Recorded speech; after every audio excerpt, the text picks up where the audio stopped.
I don't care if you've been suffering from cabin fever all night. If you up, smash that like button. Welcome to Black and the Black Times Infinity. I'm your host, Cthulhu's Brother, coming to you live and direct from the stack. Smoke me out, fam, with that dang shit on my left.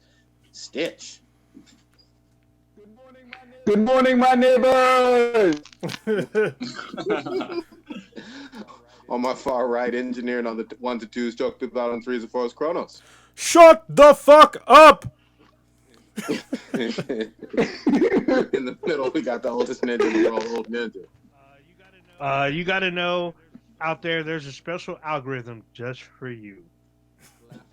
Last but not least, we got your boy Blue. One thing I learned about this quarantine in place is that you don't need fun to drink. Here we go. So if y'all didn't know the intro that...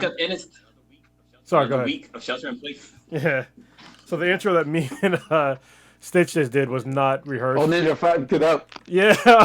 I heard you say it and I was like, oh shit, I know the rest of this. I know how this goes. And I didn't have an intro. I don't know I have no idea what the fuck y'all was talking about. So. Are you serious? Coming to America. What the fuck? Yeah, Coming to America. Oh. Okay.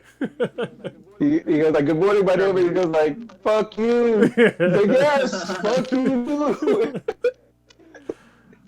All right. So our listener of the week would be Laura. Thank you very much for listening a lot this week. We really appreciate it. And just Laura, no last name, no weird handle. I mean, I can say her last name, but I stopped saying last names. She knows who she is. She's blonde. Do we know her? No. I mean, we know her now. Cool. We know you live, Laura. I'm just kidding. We don't. I stopped hacking a long time ago, so we're good. Wow. And the first in the chat would be Jason, my boy from high school. Thank you very much for listening. Still, I saw you on your motorcycle today. You were getting some essentials. I think it was today or yesterday. He was getting essentials. Yeah, it was today. I saw it too. Yeah, he's got a BMW. Like, what BMW you got, bro? Like, you know, I roll with the BMW bike. Well, one BMW bike. I got two bikes. Good stuff. All right. Old Ninja, what type of classy malt beverage are you pouring out this week? King Cobra. Extra classy. Pouring this out for our homies. We're going to pour out for Earl G. Graves Sr., founder of Black Enterprise, the magazine, media company focused on black entrepreneurship and black businesses. He died on Monday at the age of 85. Did you die of that Rona, or? Right? No, he was battling Alzheimer's, so he succumbed to the disease, unfortunately. Next up we have Logan Williams. 16-year-old Logan Williams is best known to Flash fans as the younger version of Barry Allen. Every time they did flashback episodes, he played Barry. He was the young boy that was Barry. Kid? Damn. Yeah. No known reason for his death, but he was 16 years old. God damn. Next up, we have where is it? All of Italy? That's too soon. Damn. That's Damn, that's terrible. dark. Yeah, that's terrible. Next up, we have William Harrison Withers Jr., best known as Bill Withers. Best known for his numerous hits that are still played today as Ain't No Sunshine, Use Me, Lean on Me, Lovely Day, and Just the Two of Us. He passed away on March 30th. Best known as... incredible voice on him, man. He's won three... Yeah, he's the three-time Grammy winner. He passed away on, like I said, the 30th, which was a couple days ago. R.I.P. to him. I think he was 90, if I'm not mistaken. And then last we have Linda. Linda Tripp was best known as the whistleblower on the Monica Lewinsky and Bill. I was going to say Bill Gates. Bill Clinton sexcapades in the White House. She recorded the audio with Monica Lewinsky's, I guess, confession or whatnot, and the slurpage or whatnot. She died today. She was 70 years old. Did she have the Rona? Not that I know of. No. No, she I think died. she's She, died. hey, if Didn't- it was if it was a didn't, Clinton, if it was a Clinton case, she died by suicide by sniper rifle. So Ah. I'm just saying. Oh shit. Damn. Sniper rifle I still to this day, I can't believe that fucking heifer kept the nut stained dress. Yeah, right. Did she like try to sell it on eBay?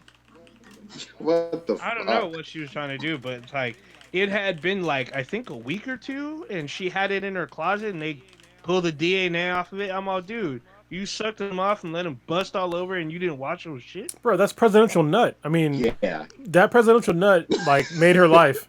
Like seriously, I think Dave Chappelle said it best. I mean, he's Yeah. the only guy you could suck his dick and made you famous.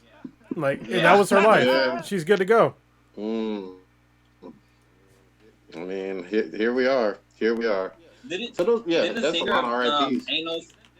didn't the singer of Ain't No Sunshine, didn't he pass away from the coronavirus? Did you say We anal just talked about sunshine? this. Did you say anal sunshine? That's what I thought he said first. Yeah, he did say anal sunshine. I think that's can some that's double check. that's Give some me- that's Gwyneth Paltrow shit right there. Anal sunshine. It's how you get your powers from the sun. That's Superman shit. Anal. Yeah.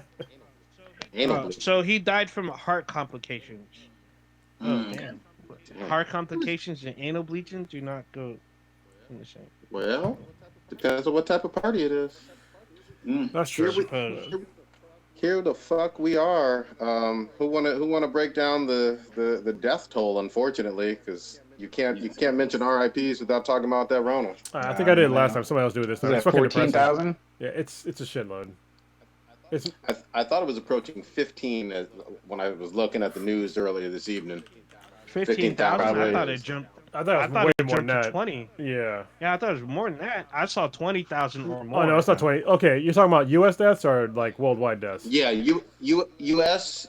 15, almost 15, and I thought 80,000 globally. 88,000 globally.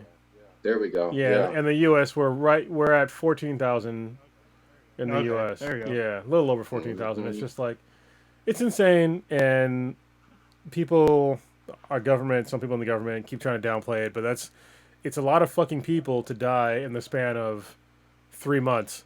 Like, what the fuck? Like it's a lot for 3 months. It's shorter than 3 months. We had first death for the. Yeah, that's what I was about to say. Yeah, I it's think our February. first official death was right around early March, late February. Yeah. Yeah, I think it was. Yeah, so that's basically like I would say probably like a month and a half, 2 months. Then like that's max. Yeah. And for sobering statistics, we're like roughly 5%. The U.S. is roughly 5% of the global population. But in terms of the death rate for Rona, we got 15,000 out of the 80,000, and then 400 plus thousand confirmed cases out of the 1.3, 1.4 million. So we are pretty much the epicenter. Yeah, well, this stage. what's insane to me is that India has like there very little people have died in India at all, or even got infected. It's like what the fuck? Like India, they shut that shit down right away. But their shutdown isn't as extreme as like other countries in Asia, right? And then like I'm not gonna count Russia because I think Russia they could have like fucking apocalypse right now. We didn't fucking know. But India would give the stats out, and they are like way below us, and they ain't doing shit as far as I know. So maybe there's something going on with like the way they live or something. I don't know. It's just like it seems very strange that India has like so low in numbers, but good for them. I mean, I'm not shit talking them. I'm glad that less The people are climate dying wise, there. maybe with India. No, because I mean the same climate exists in parts of China, so Yep. Yeah, they're right now for India, their death toll is 0.1 per every million person. So that's really fucking low. well they have like Compared to the 35 US. billion people there, so I'm exaggerating. Well, it's interesting because I think New York yesterday, like the number of people who died from the coronavirus had surpassed the number of people who died from the 9/11 attacks, Yeah. which is crazy. In one day, people died from the coronavirus compared to airplanes hitting the fucking World Trade Center. It's nuts. In New York right now, they still have like a quarter of the amount of cases that are in the U.S. Like their cases make up for a quarter of the U.S. Confirmed cases. That's true, but I mean, there are some good spots though. I mean, if you look at it like the curve, it's starting to flatten out finally. You know, as long as we don't have another outbreak from like other states that aren't taking this seriously. But if we take the same, you know, like curve that we're doing right now, this should level off in the next couple of days. But there's also places where people could be infected a lot, but they haven't had a lot of tests. We have people that came back from, you know, Florida that went to all these other states that probably have the coronavirus, that are going to meet people that are older and immunocompromised.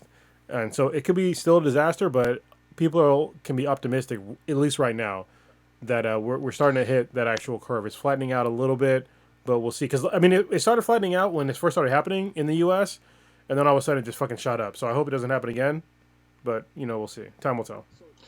So it's funny. To me, the only thing that's I hear some of that optimism, and don't get me wrong, I'd love to be more optimistic. At the same time, without a vaccine, you know, anytime large groups of people are interacting, there is a huge risk, and a vaccine is the only thing that can truly help. You can slow things down by social distancing, definitely, but as soon as you interact with someone who has it, you know, you could be susceptible and contract it without this vaccine in the world. Yeah, and I think that's a really important thing to bring up. And I think that a lot of people don't understand that if you are somebody that is generally unhealthy, you're way more likely to die than somebody else that is generally healthy, especially when it comes to like your immune system, your heart and your lungs. If those things are fucked up, then you're way more likely to die than somebody that's like otherwise generally healthy. And there's been a lot of reports that have been coming out that are saying that, you know, African American people are being really hit hard by this virus. Yep. And I think this kind of points out, at least to me, is that there's a lot of unhealthy African American folks out there. You know, obviously, people in my family are like really, they are not as healthy as they probably should be. And, you know, we all know somebody that has diabetes, hypertension, high blood pressure. I don't think it has to do necessarily with just you happen to be a certain ethnicity, but I think it has to do with just the way that you treat yourself in life. And I think that has a huge deal to do with, you know, if you may or may not die from this horrible virus. And I don't think, because people are like trying to say that's like some racist bullshit, but it's like, listen, if we were all healthy, we would do better against this virus. And obviously there's still some correlation between, you know, how healthy you're likely to be and how much income you have, which is kind of weird in America because if you go anywhere else in the world, if you're poor, you're not going to be overweight. You're not going to have these, you know, other certain key factors in your health that you have in America. Like people aren't, you know, having diabetes in other poor countries. They're not, you know, obese in other countries if they're poor. You know, they're not having as extreme of heart issues in other countries because they're not getting, you know, this very poor standard American diet. And I think hopefully if one thing can be said after all this is said and done, because eventually this is going to fucking pass. If we can fucking survive the Black Plague, the Spanish flu, all this other bullshit, we can survive this. And I hope that this will be a wake-up call to people that are not living, I hate to say it, like their best life, but they're not, you know, they're not paying attention to like their overall health. Yeah. I think there's a study that came out a couple of days ago talking about how like people who do survive the coronavirus, there's actually an uptick on heart disease within those people just because of the kind of the strain on their heart that this whole like experience has had with them. So, you know, even though you might survive the coronavirus, there's still like, you know, other shit that happens to you on the other side. So people definitely got to shelter in place and kind of, you know, even if you get it and you do survive it, it's like you still have like a long way to go after that. So, you know, you can't really take this shit for granted. There's so many unknowns with everything that we're finding out about this virus and everything, where it makes me a little bit nervous when certain people do talk about how we're hitting a plateau and everything, because to me it's like this is still uncharted territory. I haven't heard definitively yet if like once you are cured from it, are you successful? Are you is it possible to get it again? Yes, it Are is. you? You can get it again. Yeah, well, yeah. I mean, but it seems like a lot of people don't really know that. Based on what I'm hearing, it's like, oh, I'm cured, I'm recovered. Okay, I can go back out and I can do my thing. It's like, whoa. You got it once, you might get it again. And what happens if you get it a second time? Like, are you going to be double fucked? Like, is it going to like, is your body not going to know how to handle it a second time? It just seems like there's this big whole world of unknown and what ifs with this entire situation. And especially, I was watching the news and the crazy press briefings that are going on a daily basis. They're fucking insane. And when they're yeah, I can't even, I couldn't do it today because I was like, it's gonna put me in just a sour mood. I'm just gonna go sit outside my front porch and just enjoy the weather. But it's like I'm watching this pimping of that hydrochloroquine, whatever the hydroxychloroquine. Yeah, I'm watching the pimping of that going on by the president, saying like, well, what do you have to lose and blah blah blah. And I'm just like, your fucking life. It blows my fucking mind. Like, it's just like, okay, I wouldn't just take random medicine just to be like, oh, this might work or whatever. Because, I mean, what happens if you take the medicine and all of a sudden now you're blind or whatever? Like, now what? Like, that doesn't mean that it's still early to determine if like the medicine is working or not. I mean, medicine. I mean, none of us have gone to like pharmacology school or anything like that. But from my understanding of medicine is that shit needs to be tested over an extended period of time. We need to see the side effects, and that goes with like trial and error and a lot of like people testing it, not 60-something people testing it and be like, okay, it's good to go to pass out to several billions of people. Like it blows my mind, and that we're watching somebody who's supposed to be a leader and the voice of reason, the quarterback of the country. And he's just like, oh, well, what do you have to lose? Just try it. Yeah, it's no big deal. I mean, and blah, blah, blah. I'm watching people die. Yeah, we understand people are dying, but that doesn't mean you need to go try these crazy-ass methods and hope for a cure. We have really good scientists and doctors here in the United States, and let them do their job. Let them test shit and figure it out. Don't try to rush it and jam this medicine down the pipe and potentially risk injuring and harming people in other ways rather than this possible death with the coronavirus. Yeah, let me break down something real quick for people that don't really understand. So the hydrochloronique that they're talking about. So first of all, I've read multiple stories that President Trump actually owns stock in the company that produces this, the main company, which is fucking insane to me. I'm just like, how do you do that? Like, what the fuck? Yeah. Anyway, another thing is that this medication is used for other people with real problems like malaria and lupus, and so people that are going out and buying this, they're reducing the numbers of those medications that people that have like legit problems that this legit can fix, or at least help them mitigate the symptoms of these other diseases. And when people say like, oh, well, why not try it? But it's like, listen, you're reducing the availability of these drugs for a known mitigation for these certain diseases, and people just don't seem to give a shit. And they want to try and do this, and there's no human trials so far with the coronavirus 19 or whatever, and hydroxychloroquine, and that's a huge problem for me. Is that he's sitting out there spouting that give it a try, there's nothing wrong, blah blah blah, but there's side effects to any fucking drug. People die of aspirin every fucking like thousands of people die from aspirin every fucking year, and it's quote unquote safe as fuck. So people really need to pay attention to what is going on right now.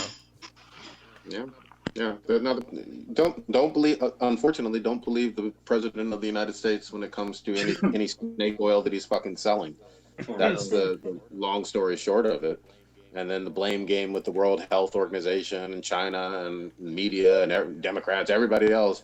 But all of the reports indicate that either in November and December, the government intelligent health officials that we pay for with our tax dollars gave briefings stating that this was a problem coming out of Wuhan, China. Months ago. November, December of 2019. Yeah. This reminds me of Chernobyl. Yeah. This is like our Chernobyl. We're just like, nobody's listening. We're just going to go ahead and do whatever the fuck we want to do. There's not a problem. And then all of a sudden, oh shit, what's this green rock that I'm holding in my hand? And everything turned into goo. God damn, man. Yeah, it's crazy it's because depressing. I was reading a report earlier that the doctor, Dr. Fauci? Fauci? Yeah, Fauci. That they upped his security because he's getting like death threats and stuff from people saying like, "Oh, you're undermining the president." Like, people are fucking dumb. Like, this is a professional doctor who is like telling it how it is, and people are getting mad at him for doing that because it's undermining the president. It's like, yo, this guy's trying to save her fucking life. He's an actual doctor. He's an actual doctor. The only one that should be talking at these press conferences, but instead we got the Pillow King on there talking about the backstroke captain. Yeah, I was having a debate with somebody, and they're like, "Well, he was making masks." I was like, "I see people making masks on Etsy. That doesn't mean they should fucking be standing up there and talking to me on with a presidential seal in the background." Like, no, let the doctor talk, let the Surgeon General talk. Those are the only people I really want to hear from and give me some sort of information. And I don't care if it don't sugarcoat it with me. Tell me what we need to do, what we're doing wrong, and what progress we are making. Like, I'm watching them today talk about like, oh, I want to be a cheerleader for the United States. Yeah, fuck that. No. You need to be a quarterback, and you need to lead us. Quarterback. Lead us down the line and tell us what it is that we need to do, what we're doing right, where we're getting the PPE from, and everything. And don't just sugarcoat stuff. Like, yeah, we all want to be hopeful and stuff, but being hopeful was what got us in this situation when you told us there was only 15 cases of this thing coming through, and that the situation was under control. That's hopeful, and now we're super fucked. We're having one of the biggest national disasters of our lifetime, most likely, because we wanted to be hopeful and think that this thing wasn't going to come our way. Yeah, and can I add one quick thing? Go ahead. Real quick. A special fuck you goes out to the people in the medical community, some of them, trying to state that we need to do mass testing on sub-Saharan Africans with some of these drugs. I don't know if you guys have heard this. No, but you have. Oh man, there's officials, especially a lot of officials in Europe, like France and whatnot, saying, let's just do the random testing on Africans. The fuck? Yeah. And for this country, there is a lot of indications that there will be some level of testing of this specific drug on some of the inmates as well. I saw that. I did see that. Yeah. Look, do appropriate testing like you would for any new drug or existing drug for a new disease and whatnot. Don't cut corners. Don't take short steps. And obviously give informed consent to anybody who is willing to put their life on the line and be a part of some trials, because those are important. But don't just randomly say, oh, yeah, Africans, and then U.S. inmates, here you go. We're going to force this down your throat. Nah, fuck y'all. You know, I hope they do test it on Africans, and it turns out to work only on Africans. They all start trying, and they just start fucking dying and melting and shit. That should be it. Like, there you go. That sounds like Resident Evil 5, right? Yeah. No, I mean, it just shows that people are they're full of shit, and they don't. This is how scared people are. Is like we're dealing with this unprecedented issue in America because we have a president that, first of all, he's inept, especially when it comes to an emergency. If you don't believe me, like, just look at what's going on. Like, look how far this continues to spread, because for weeks, if not months, our president has told me, oh, don't worry, it's not a big deal. Only a person has died in America. Then he said that, yeah, don't worry, we're gonna figure this out. I have a feeling that it's gonna go away in April. Oh, don't worry, hydrochloronique is gonna blah blah. How much fucking snake oil do you need to feed fucking Americans to to not believe you? Like, it's still spreading to this day. We have the highest counts. Even if you say, oh well, China's not, saying all their numbers. Listen, if China doesn't say all their numbers, it would have to be at least, I think it's like 3 or 4 times the numbers that they're hiding to meet our numbers. So if you think that they're not doing it, then that'd have to be a shitload. And they recently opened up Wuhan again. So are they hiding all of Wuhan? Like, I mean, for real, like, you have to be a fucking moron to believe that China is hiding. I have no doubt that they're probably hiding some numbers. No doubt at all. But there's no way that they're hiding the numbers that people are thinking of, because they're not using logic into thinking, how much can they possibly be hiding? Like, we've seen in, like, when we saw, like, the perfect example is when we had all of these, what do you call it? These riots in China. The riots in China, China shut down their whole social media, everything. And we still got videos in China showing how the riots, how they were going, people getting their asses kicked, all that shit. All of a sudden, when this virus hits, what happens? That all goes away? Like, they don't have the same channels? Like, that's fucking impossible. So, like I said before, I have no doubt they're suppressing some numbers, but there's no way that they're suppressing this many. Because I think as of right now, they're under 90,000 people. And us, we're above, we're approaching like 500,000, right? I think at this point in time. Close. And if you just do me a favor, if somebody thinks that I'm bullshitting, look at the videos that you see out of China, Taiwan, South Korea, and Japan, and then see what's missing here in America. What you see in those countries is that you see people overnight in the very early mornings. There's a whole squad of motherfuckers in hazmat suits that are disinfecting public areas. Completely covered. Yeah, have you ever seen that here in America? You haven't seen one fucking video of that shit happening in America. You don't see somebody on a fucking public bus, disinfecting everything, on a public street, disinfecting everything. You don't even see a fucking doctor in a hazmat suit. Doctors in those countries that I just mentioned, they're all in fucking hazmat suits. Why are we doing that here in America? That's a huge fucking problem. If you didn't ignore that shit that happens over there, and then to be like, oh, people over here don't need that, you're a fucking idiot. Like, seriously, you're a fucking idiot. We need to have the same sort of protective equipment here in America that the people in Asia, parts of Asia that are using, and we need to start disinfecting our public areas like they do in those countries. But we're not. And that's why this fucking shit is spreading. And it's a total collapse and ineptitude of our state, federal, and local governments by not doing that. Yeah.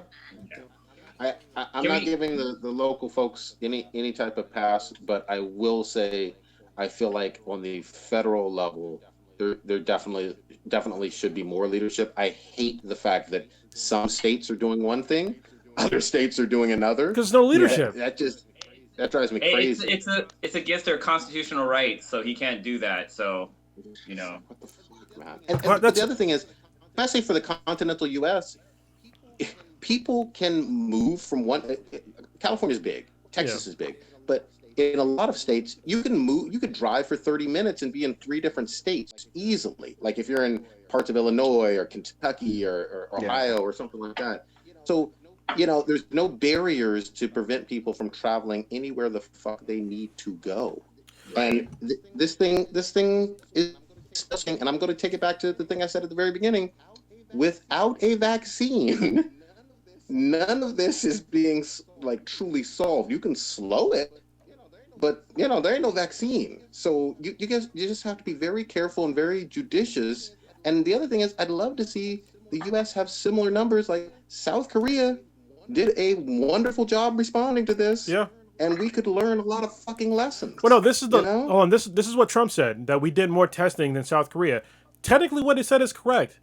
We did more testing in South Korea. However, the population of the U.S. is far exceeds South Korea. So if you look at the actual numbers per million people, South Korea whooped our asses by a fucking wide margin. So for you to just sit there and say we did more testing, listen, we have 330 million people in the U.S. I don't think South Korea has even 40 million people. Yeah. So how the fuck do you compare the actual numbers? And if you look at like the actual people infected, even by per capita, they are way less than us. So for him to say that, it's snake oil. It's straight up snake oil. Yep. Did you guys read about what he said about the World Health Organization in China? Mm-hmm. Yeah, that was. I saw that yesterday. I was losing my mind. Yeah, I'm trying to think of what he said. I know he said something about how like we're gonna stop funding them because their whole basically conspiracy with China and this and that. They're taking China's side and siding with China on everything because China gives them more money than we do, and it's funny how they're always on China's side on stuff. Like what kind of petty dumb bullshit is that? Like I don't get it. It's something like your little sister says to your parent. He's or whatever. talking. Like, oh, you're taking my brother's side of things. Blah blah blah. Like he's talking out of both sides of his mouth. Like seriously, like literally weeks ago, he's saying how us and China are such good friends, And then when this happens, all of a sudden he's saying, "Oh, you're taking China's side. Fuck China." It's like, dude, are you for real? Yep. Like, how are you supposed to build a relationship? How are you supposed to build a relationship with China when you keep talking shit against them like that? And they're doing a better job with controlling this virus than we are. And like I said before, literally it is impossible for them to cover up hundreds of thousands of deaths. It's impossible. Yep. Yeah. They're sending us like masks and everything, and then he's just going to start like as soon as he gets the gift of masks and personal protection equipment, he just starts shitting on them. So here's my quick thing about China. I am no fan of the Chinese government. They've done a lot of evil atrocities, and I totally get that. And their human rights record is atrocious. I totally get that. However, shit or get off the pot.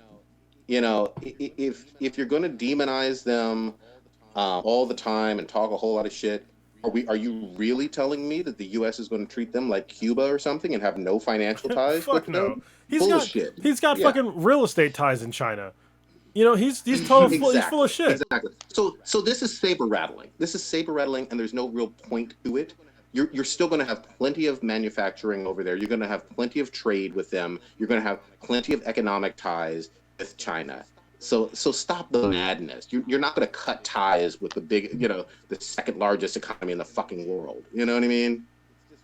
It's just ridiculous. So yeah. God, sorry. It's good to get this stuff out, though. It's good to get this stuff out. It is. Yeah, it is. Yeah, and you just saw the whole voting by mail thing? Oh, Jesus. Jesus. Break it down, Stitch. Yeah, please. For those who didn't hear. I like Kronos. I think Kronos is ready. I've keyed off on him a couple times. I've been talking about it. I've been talking a lot, but I'll do it. Okay. So apparently there was a press conference where President Trump was saying how he doesn't like mail-in voting, and then a journalist rightfully said, "Hey, you mail-in voted in 2018," and he's like, "Oh, that was for certified mail, motherfucker. That's still mail. That is still mail." Like you need to be able to mail in. Different. Yeah, you need to be able to mail in your vote because there's a lot of I voted for absentee voting more than I've voted in person because I've been overseas, I've been in the Marine Corps, and even now, like when I did the primary thing, I mailed it in. I'm not gonna go to a fucking ballot box. Like fuck that. Like I'd much rather mail it if I could do it on the internet, I'd do it on the internet. But you can't do that for some odd reason. So I think literally the only reason why he's saying this is because it's for voter suppression. Mm-hmm. Like to be honest with you, like usually I'm not setting the table. Yeah, because it's like most people, if you're older, especially right now, nobody should be going into a fucking polling place in person. Right. You should be able to mail it in or use the goddamn internet to do your fucking vote. Go ahead.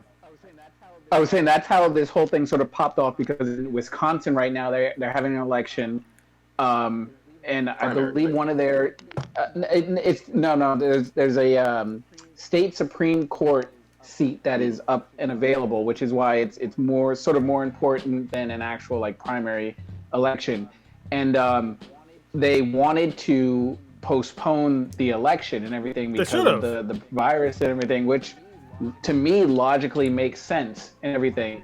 From my understanding, a federal judge said, yes, we will postpone it, but then the state Supreme Court of Wisconsin, one of which who the guy is running is up for re-election or not, or whatever, said, no, we're going to have this election today, and people were forcefully having to go physically to their polling stations and vote during this pandemic.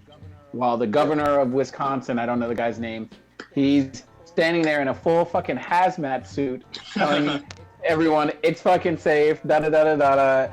It's no problem. Go ahead and vote. And so when Trump was asked about that, and then it sort of transitioned into like, well, why can't these people just stay home and vote? Then he was like, oh no, that's people are just corrupt voting through the mail, and that just leads to all kinds of voter fraud. And they're like, and it was actually a couple months ago for something that was voted in Florida. It wasn't all the way back in 2018.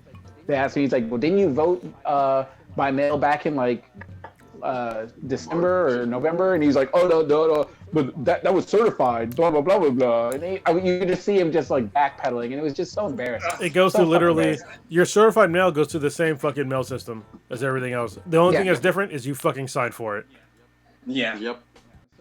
Yeah. So this is I'm gonna put it out there. This is gonna be a problem come election time, because I don't predict that we're going to have a full-on cure, and I think we're still going to be dealing with this situation, especially since not every state is on the same level of progression as other ones. I mean, I've been seeing news that California has been doing a above average job in comparison to other places, but we're still not out of the woods.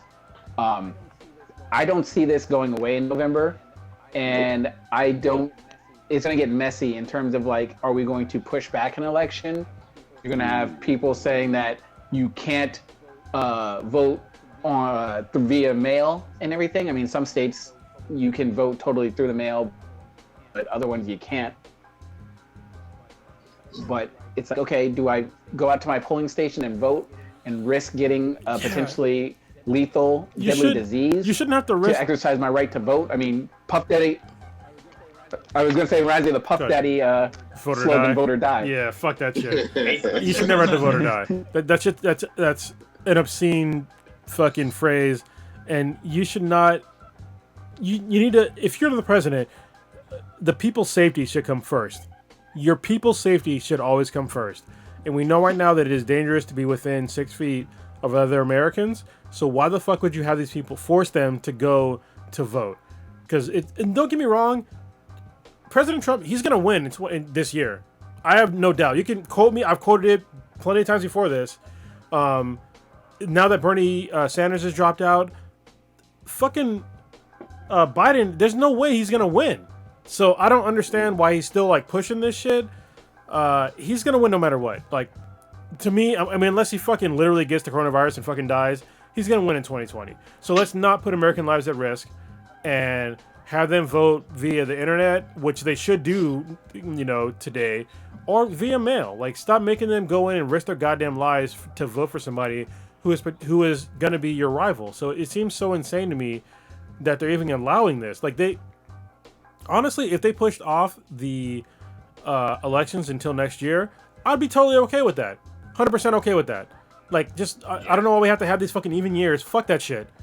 Lives are at risk here. Just push it off until next year, until we figure out the fucking the vaccine, and then we have enough social distancing, and so we make sure that the curve is all the way done, and people can survive this shit.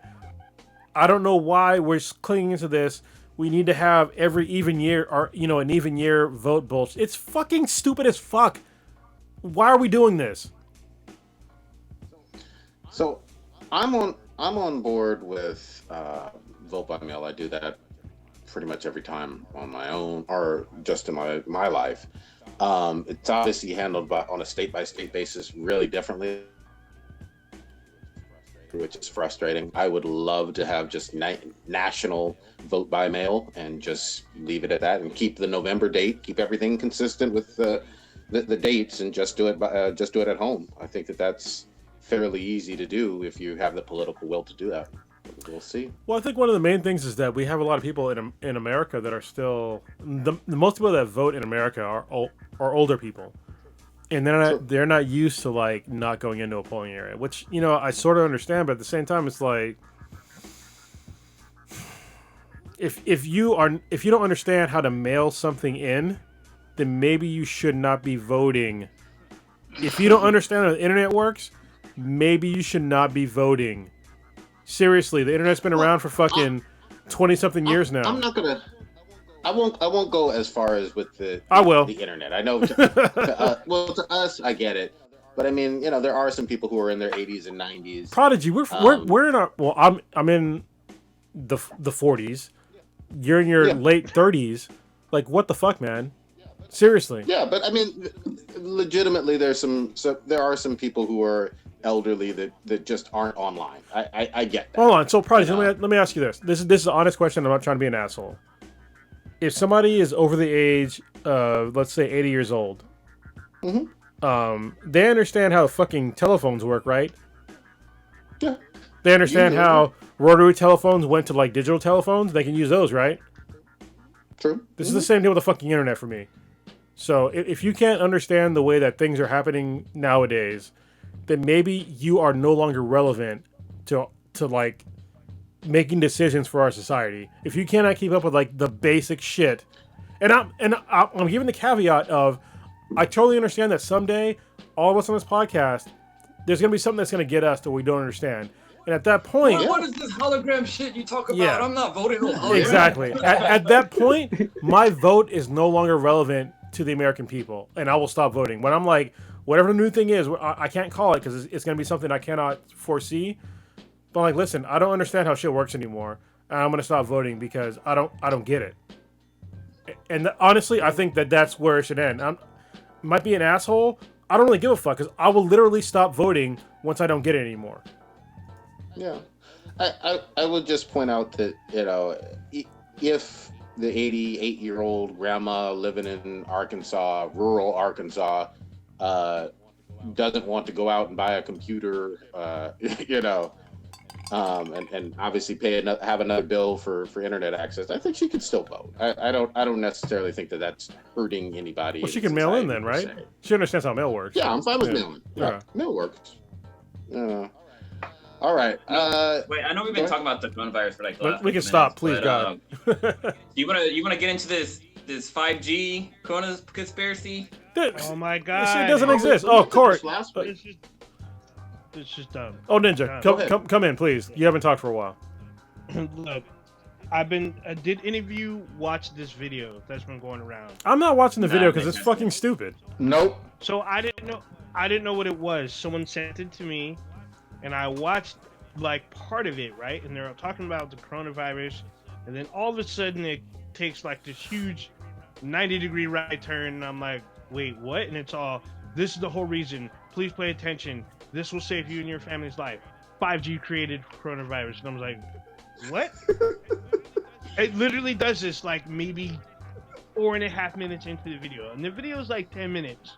And I'm just like, and then it starts talking about the satellites beaming down and stuff, and then how it affects you. And I'm just like, I totally zoned out. And I'm like, dude, this is the dumbest shit I've ever seen ever. This is why people got turned on to flat Earth, is because videos like this, because they literally take this like leap, because this person who you don't see, who's narrating the video, tells you that they worked for the government, and they say whatever British intelligence, some bullshit. And I'm just like, what the fuck are you talking about? How does 5G affect a biological agent? Like, I'm like, dude, this doesn't make any sense to me. How does like these electrical impulses create a deadly virus? I mean, if that was the case, 4G LTE should have killed us all with COVID fucking 10. Like, get the fuck out of here. There's no medical correlation between these towers and this virus. If anything, if you're going to get sick from 5G, you're going to get cancer. Yes, thank you. It'd be cancer, not a fucking virus. That's what I was going to say. You're going to get cancer. That's the only thing. That's what you should be lightly afraid of. If you have a brand new 5G phone, maybe you'll get some weird growth in your head. If you know what you need to do, you stop using it. You stop using it for like a week or two, the growth will probably go away, and then go back, it'll probably come back, or wait till a new phone. That's all you need to do. But the correlation between the coronavirus and 5G is asinine. If you're watching the video and all of a sudden you believe it, which is sad because people are believing it, and they're starting to like blame like the governments and AT&T and all this other shit. I'm like, dude, there's no scientific evidence saying that 5G is creating this virus. Unless you're like, even if you were dumb enough to climb a 5G tower, take one of the wires and tap it into your body, you know what's gonna happen? You'll probably get electrocuted. You'll get And die. electrocuted and fall. You'll get electrocuted, drop 30, 40 feet, hit the ground and die. That's probably what's gonna happen. So What are you talking about? You're gonna die of the coronavirus if you do that. Get the hell up out of here. So yeah, the video is like, I think the video is on Facebook and YouTube, and it's just like things that people should not be reading to add to their stress, their worry. You need to mainly just pay attention to literally the World Health Organization, and if you're in the States, the CDC, and if you're outside the U.S., whatever main medical facility that covers your country. That's it. That's all you need to pay attention to. Don't watch these videos with these weird conspiracy theories, especially if they're not backed by like actual facts, because I'm pretty sure the video doesn't have any links to any actual like studies or anything. So I couldn't even finish the video. It was just ridiculous. Well, the problem that I have is like we've had 5G Wi-Fi around for a while, Yeah. so I'm like, most people have. Oh that yes, 5G. yes. yeah, it's the same fucking range. Like I don't understand why people are all of a sudden tripping. If you are on the West Coast, I think Oregon, Washington, most of California, you'll probably have Comcast. Comcast, like their modems have 5G bands. So, well, like they don't have 5G in Africa, so like. I mean, it's fucking, but it's also Africa, so yeah, they don't have great internet. I can tell you that because I've been there a bunch of times, and the internet there fucking sucks. Like, so I think it was Cronus who pointed out, like, how do you explain to the people that believe this, how do you explain to them that the countries that do not have 5G have coronavirus? Yeah. How do they? You don't explain anything to those idiots. You just let them die. Like that's all. I give no fucks about idiots like that. They just need to die off and stop taking up resources. Like hey, Clay in the chat has said the same thing about Sweden not having 5G, and they have hella cases of coronavirus.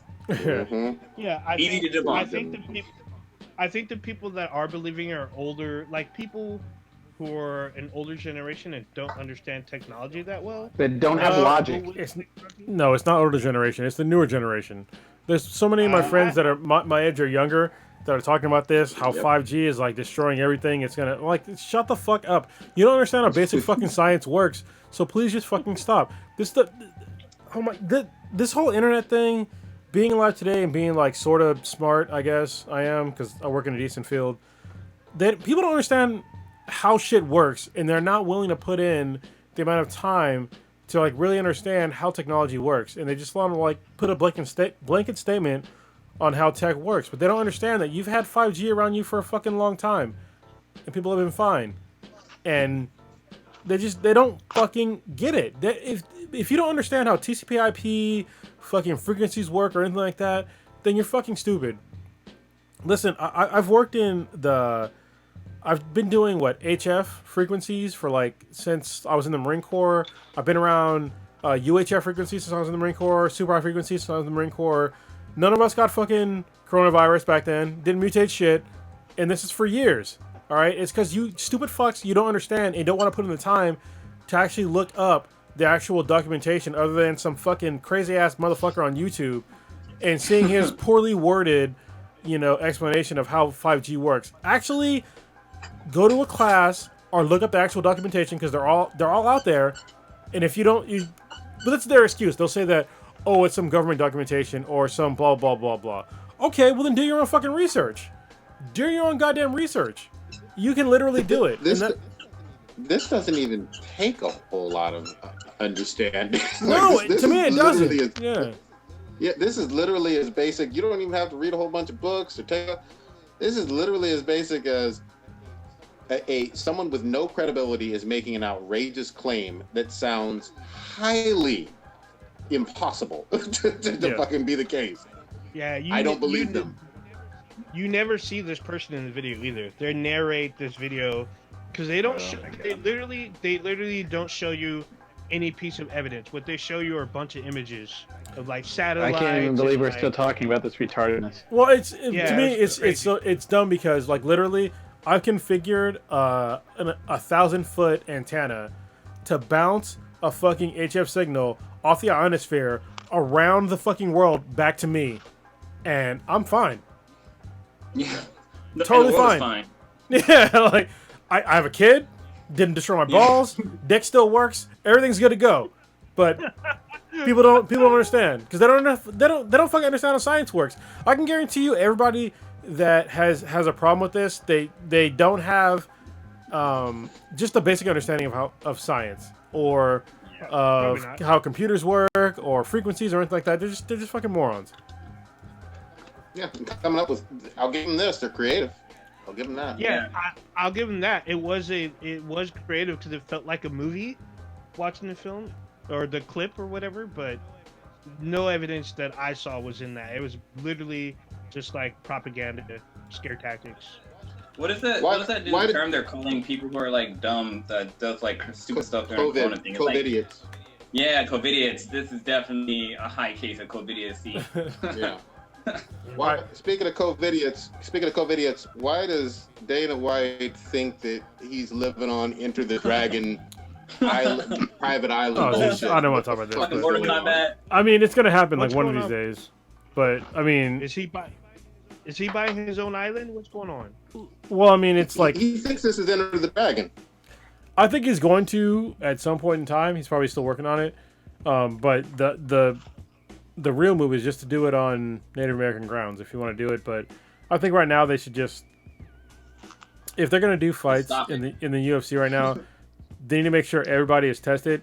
When I say everybody, I mean like when the UFC says, or any fucking sports anything says that, hey, we're going to do like minimal staff, you need to test everybody on the staff. And if people that are not fighters, the staff for a single fighter is actually quite large. Like you have the fighter, their trainers, strength. When I say trainers, it's like multiple people. Like no single fighter, if you're an MMA fighter, you don't have just like a one trainer. You have like your striking trainer, jiu-jitsu trainer, wrestling trainer, overall coach, your nutritionist. That's 5 people I just fucking mentioned, all right? Plus every single person that you train with, and that's at least 15 fucking people. Go ahead. You're choppy on my end. Am I? Oh, well, luckily for... I was able to hear you clear. Okay, I'm about to say on my end, we're going to be good, so the podcast will be good. My bad. But yeah, so for just one person, we're talking about probably like anywhere between 20 and 35 people for just one person, okay? So you would need to... that one fighter. That's not including the audio person that's going to, do the filmer, the audio person, the mixer, the fucking commentators, all that shit that are going to be in the building. Even though the audience is gone, you're still going to have probably 100 people involved, at least. Probably like 200 people that are going to be involved in that fight per single fight. And they're doing a whole fucking fight card. So that's probably at least 500 people that are involved in that. So, I mean, I understand that Dana White wants to do this, and the fight they're doing, I want to watch, but at the same time, it's like, just put it off, man. I mean, just put it off for a while. Seriously. Can I tell you why this is the dumbest shit I've ever fucking heard in my life? First of all, it's a combat sport, and there are injuries that happen all the time in this sport. And some of those injuries require immediate medical attention.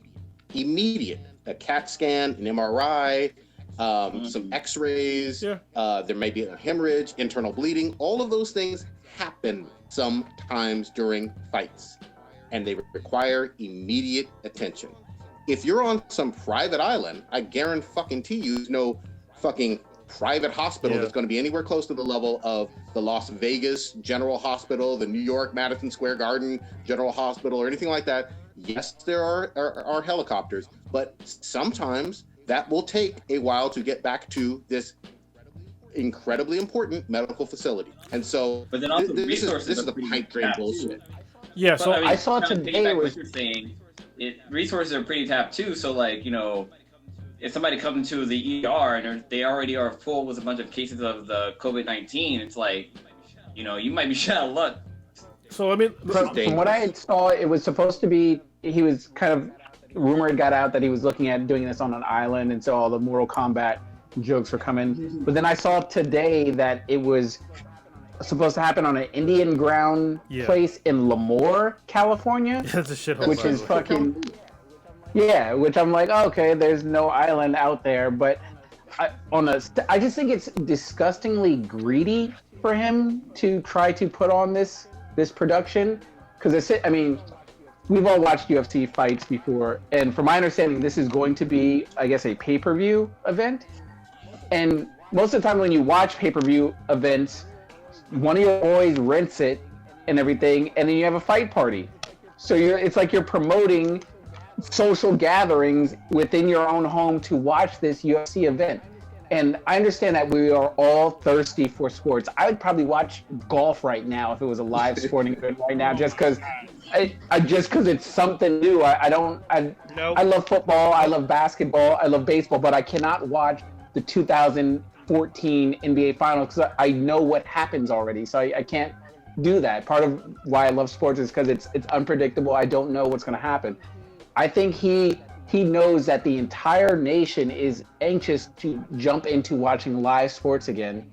And I think he's trying to grab the cash bag and give the people what they want, even though prematurely it's not in the best interest of what's going on in terms of the big picture of what this country needs. Yeah, I agree. It's incredibly tone deaf to what's happening to the world right now.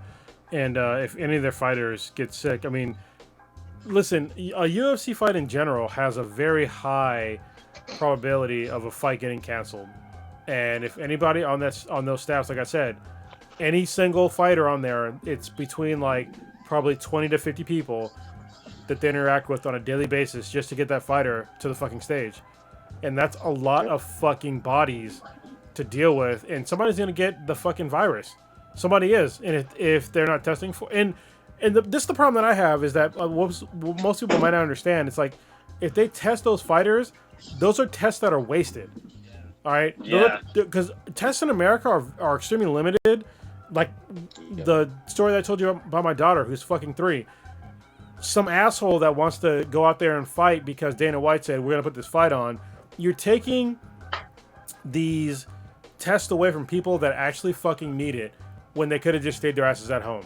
All right, when somebody's sick, could have been the flu, but because you decided you want to put on these fucking fights, that's going to involve, literally, at least 1,000 people, because all the people that they interact with, because you decided you want to make money. You know what, man? Usually I'm with Dana White, but man, fuck you. In this point of view, it is not fucking worth all that shit, taking away tests and time from people just to put on a goddamn fight. Just wait a couple of fucking months. And don't get me wrong, the fight that he's putting on, the original fight, I was fucking super into. I really wanted to see how well Khabib was gonna do with Tony Ferguson, but Khabib can't even fucking leave the country because isn't he Russian? Yeah, he's Russian, and Russia was like, "No, fuck that, you ain't doing it." And so now it's gonna be Justin Gaethje, so it's already a secondary fight. Just fucking cancel it, man. Like, why are you being so fucking immature about this shit? Yeah, man. This is it's the height of irresponsible, and I really hope nobody gets the Rona. I really hope nobody has a delay in getting medical care, because of an injury in it. It's bad all the way around. Yeah, that's what they're not thinking of. Is like literally you're taking tests away from people that need to get tested, and a fighter and his fucking staff and the staff that you're employing to do this fight that are putting up an additional risk. Fuck you. Like, what about the people that are already at risk? Like people in my family that are at risk that need to get tested. Mm-hmm. And you're just saying fuck them, because you don't give a shit. You just want the fucking money. Yeah. And I'll argue that shit to my fucking death with anybody that wants to fucking sit here and argue with me. Is you're fucking stupid. Yeah. Anyway, talk about something fucking happy, please. Yeah, let's switch. Yeah, let's switch it up. What is going on with I don't want to use the wrong pronoun, but gender fluid, they, him, they, I don't know. I don't they, think that's that shit. Ezra Miller, fan slamming. Is he like Did you guys see that is he not him now? No. Is he now she? Is she now them? Is she now she? Is she now her? I think it's a non-him. I think it's a non-him her thing. I think it's somewhere non-binary for You think Ezra. it's you think it's something made up? Because it's made. Look, it's made up. Yes, exactly. Anyway, I'm gonna use the But restroom. that body slam was real. Body slam? I thought Nope, he it was just a choke choked and this body man. slam. I don't know what's going on. Someone's got to break this down. I'm watching the video right now. Ezra Miller, the shittiest version of Flash, was approached by a fan. This is on camera somewhere in the world earlier this weekend or earlier this week. Now, it's hard to say how much he was kidding around or serious because you can't get the context of what happens before or after. But in any event, the fan seems to be indicating that she is a fan and I think wanting some type of autograph or something. The audio is a little questionable on the vid that I saw, but he choke slams her in either a playful way or serious way, but it was real out of character and whack. Yeah, I'm watching a video right now, and it kind of looks like he's playing around with her just because she's kind of a heavier set lady, and she's like wearing like layers and like a scarf and stuff, so it's really hard to say like he's actually choking her. It looks like it's more playful, but he does grab her by the neck, but it doesn't look like he doesn't use two hands. Yeah, I mean she's a big. I gotta do anything. I see the Undertaker choke people with one hand all the time. Oh my god. Anyway, this guy, she's obviously she's probably heavier than him. Yeah. She probably weighs like 500 pounds more than him. Sorry, not 500. But Close still, to it. It does look strange. I don't know the context of this because it looks like they're at an art thing or a store or something. So is she big enough where Blue would get a bat? Yeah.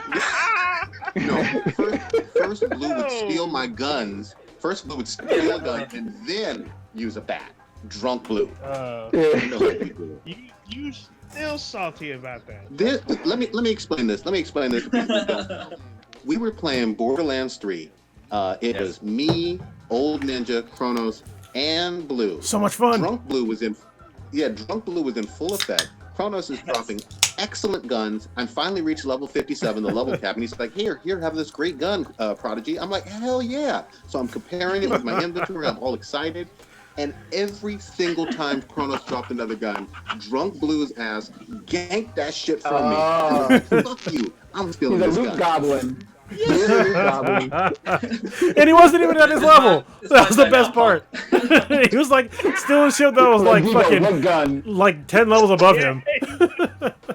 So hold on. Like, in my defense, literally said that. He literally said he ran up, picked up the guns. Prodigy's like, "Where's my gun?" Blue was like, "What gun?" I was like, "Oh my god, you just got demoed." I mean, in my defense, we were playing a level, and the bad guy that we destroyed dropped hella legendary weapons. So I didn't know what was what. So I was just going around grabbing what I can. Hold on, hold the fuck on.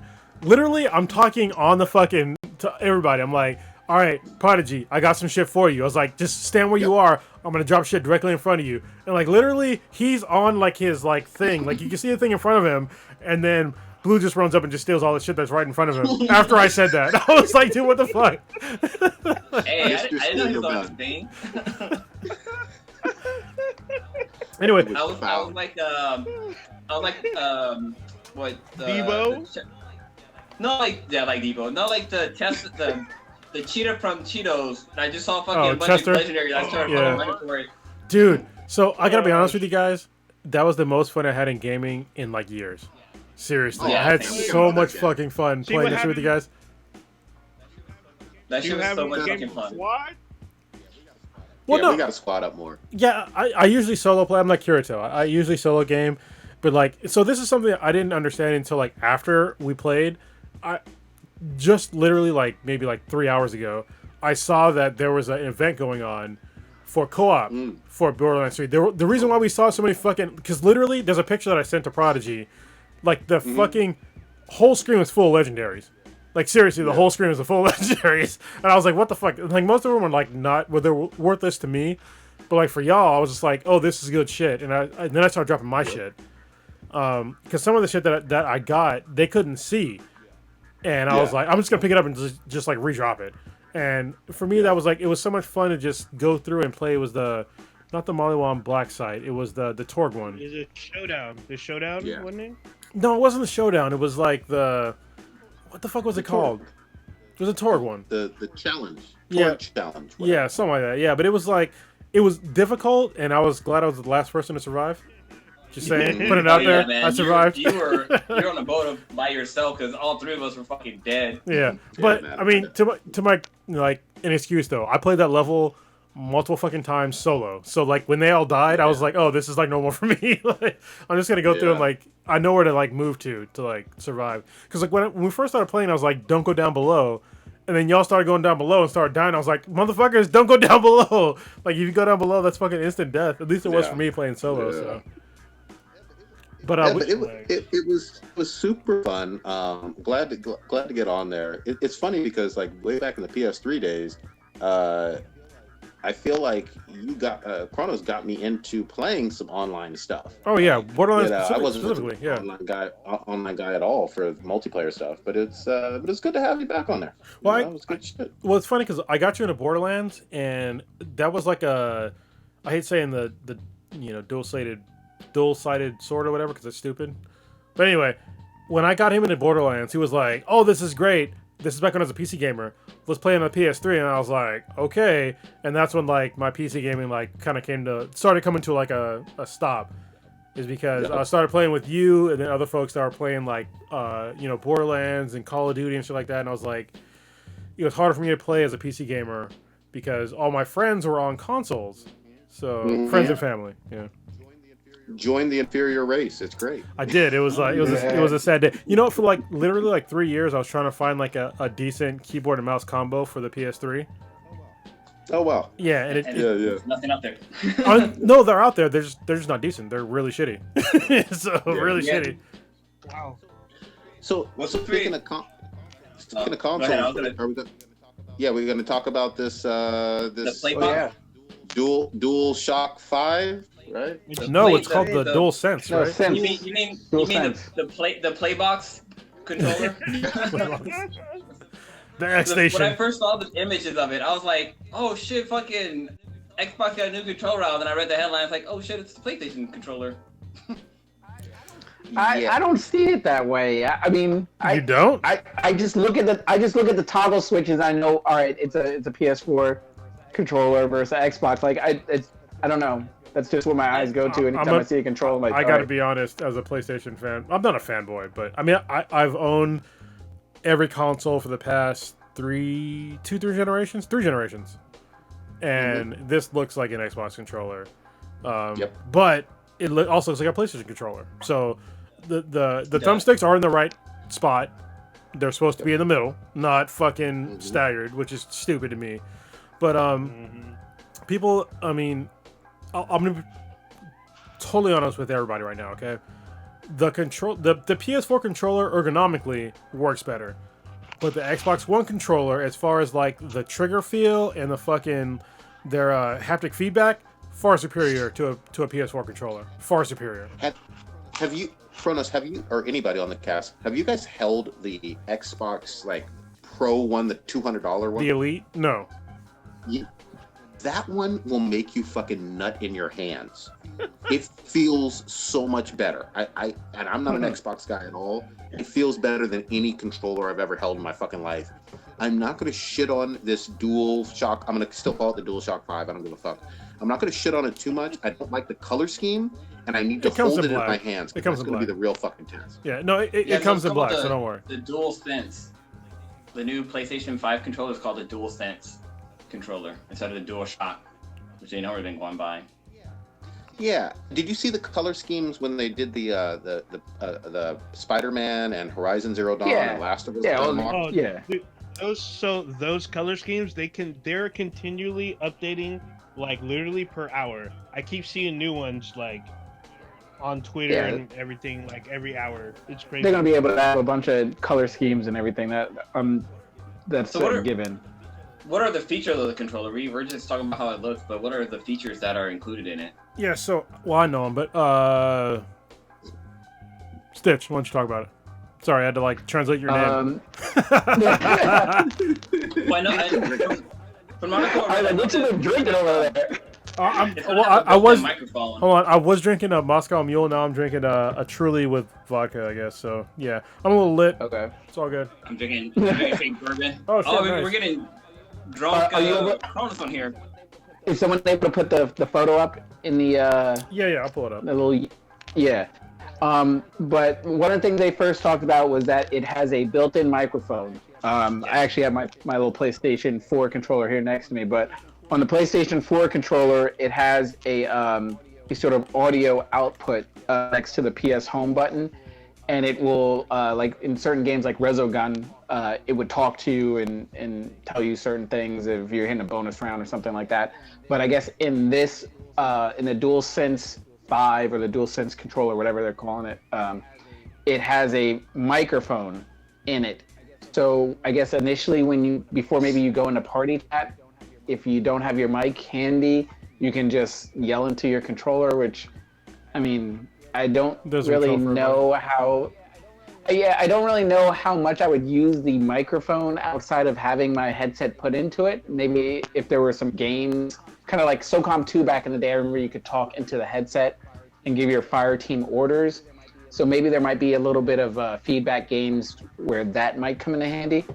I'm really excited about the haptic control. Is that the proper terminology for it? Yeah, I mean it's similar to the way that the Xbox One controller is. There's some haptic feedback and like the reason why the Rumble pack or whatever on the Xbox controller is superior is because it has to do with the triggers. And the triggers give you way better feel of like what's going on than the PS4 controller. And anybody that's like a PlayStation fan that wants to argue with me, just shut the fuck up. Like it's way better on the Xbox controller. Way better. Even the trigger feel feels way better. Is this L2R2 just for? Yeah, the L2R2. Like yes, because it has like when you're pulling it down, like the whole feel, it just feels better and like the feedback. So on the PS4 controller, the rumble comes from like 2 locations, but on the Xbox controller it comes from 4 locations, and the other 2 are in the triggers. Comes from the little nub things, the little circle things right here. Yeah. But on the Xbox it comes from the triggers too, and it's a marked difference when you're playing a game. Mm-hmm. Well, one thing I noticed about the new controller is that I'm just thinking about it. Like I don't think the PS5 is going to have like a camera system, because on the PlayStation 4 controller it has the light bar on there, which the PlayStation Eye can see. So if you can play games with your controller, but this one doesn't have any kind of light feature in the front for the eye to see. So I'm wondering, either going to have super advanced one where it can actually see like the thin layer of light that's in the front, or if it's only... From my understanding, I thought it had like that blue outline, that kind of trim that goes around it, and I thought that might have... So, hold on, both of you. So you don't need any of that shit. We're modern technology. Blue, we both have the Vive. None of our shit has lights on it. Okay, yeah, you're right. So, I didn't think about that. This is like modern technology. You don't need that shit anymore. Yeah. Take whatever I just said, just erase that. Can we take that out of the podcast? No, there's no editing. Actually, there is editing. I didn't do it last week. Well, no, like I'm looking at my HTC Vive right now, so let me see if I can pull this in front of me. But I'm fucking on my desk. So, with the HTC Vive, they have like sensors here, which is what this is catching the infrared light from the light tower. So, and these aren't colored; they don't light up or anything. They're just fucking there. So, I mean, yeah, that makes sense. I didn't even think about that. I just thought about how PlayStation did it before, and if they're gonna do it again, but if they have that ability, then they don't need the light. Blue, I don't know if you read this, but hold on, real quick. Sorry, is that the PlayStation VR will work on the PS5? Like with all the accessories. Yeah, okay. So yeah, there you go. Sorry, Prodigy, go ahead. No worries. the one thing I'm really hoping for, and maybe I missed this in the news for this controller. I love the PlayStation 4. I've said it before. I'll say it again. It's probably my favorite. In fact, it is my favorite console of all time. However, the controller itself had an inadequate battery life, in my opinion. DualShock 4. Yeah. Have they mentioned anything about this battery life being longer than the DualShock 4? As far as I saw, no, so far. And I would think that they would probably so. I already know that the new PS5 controller is going to take up more power than the old controller because it's going to have at least 4 motors in it. Right. And but they're also saving power on the light bar. So the light bar on the PS4 controller is like, it was way too big, and it doesn't face you. So I'm like, what the fuck is the point of this shit? One of the first things you do, this is a pro tip. If you have a PS4 and you're using your PS4 controller and you're wondering why it doesn't last that long, go to your controller settings and set the light bar to dim. Like, don't leave it on fucking normal. The normal one just eats up hella power on. It's fucking stupid. So set it to dim. Yeah. The new ones hopefully will have a better battery. And you can change the battery out on your PS4 controller. It's a kind of a pain in the ass, and you can break your controller. And I know this from personal experience. You can break it really easily. Because when you take off the center bar thing, there's like a ribbon cable that's on there, and it's very delicate. So just be careful if you replace your battery. Yep. You know, one thing I always forget about the PlayStation 4 controller, I think the 3 had this too. Yeah, the 3 had it as well, that it has, so like the PlayStation 3 controller has 6-axis sensory, where, because I know they had it for Heavenly Sword, where you can control the arrow with your controller, where you can like tilt it and stuff like that. But there's very few games that use that feature. Like, I can think of 2, and Heavenly Sword is one of them. And I'm not. Does the PS4 have that? No, Infamous does. Infamous. Infamous Second Son. There's a few. Yeah, you're right. Yeah. Forgot about Infamous. Well, and it's also for the. It helps for the PlayStation VR. Okay. But the PlayStation also has, like, when you're typing too. When you're like with the PlayStation 4, if you were to type in text, you can turn it on where you can just kind of tilt the controller to where you want it to focus on the letters. So yeah. All right. So I know as far as news for the PlayStation 5, we haven't got anything other than the controller. I think it's still announced that's going to come out Christmas this year, but outside of the price point, I think the price to make the device is at the $450 range or something like that. Those are all rumors. Listen, people. I haven't heard anything for definitive yet. Nothing definitive, but people that are saying, they're hearing all these things. Listen, if the PlayStation 5 was $600, I'd pay for it. I don't really give a shit. But also, I'm not, I make a decent amount of money. For people that, are, I guess, at a lower price range, that's going to be difficult. But at the same time, when the PS3 came out, that shit was $600 like fucking 12 years ago. Well, not 12 years. Actually, it might have been 12 years ago. Shit. Yep. Yeah, it was a while ago. But that was the worst Sony console launch just ever. I mean, that PS3 it was rough. People had sticker shock, and they were like, "Why would I pay that much money?" Yeah, but I bought a couple of them. So, but I was also working in Iraq, making a bunch of money. So yeah. No, it's one of those things. Hey, no, I want to switch it up. Did you play any of this Doom Eternal? I played some. This is the problem.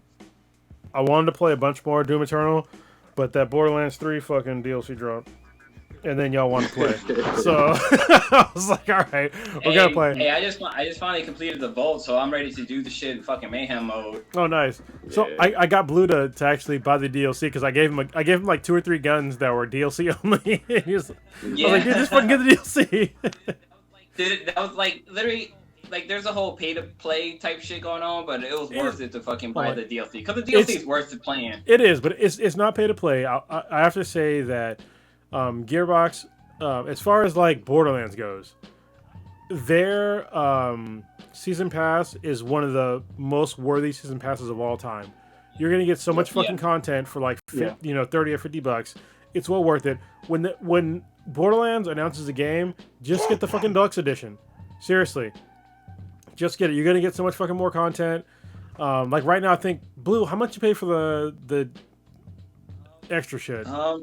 Like what, 30, 40 bucks? I bought it was on sale. I think it was like maybe like $32. Yeah. $32.99. That's still a deal.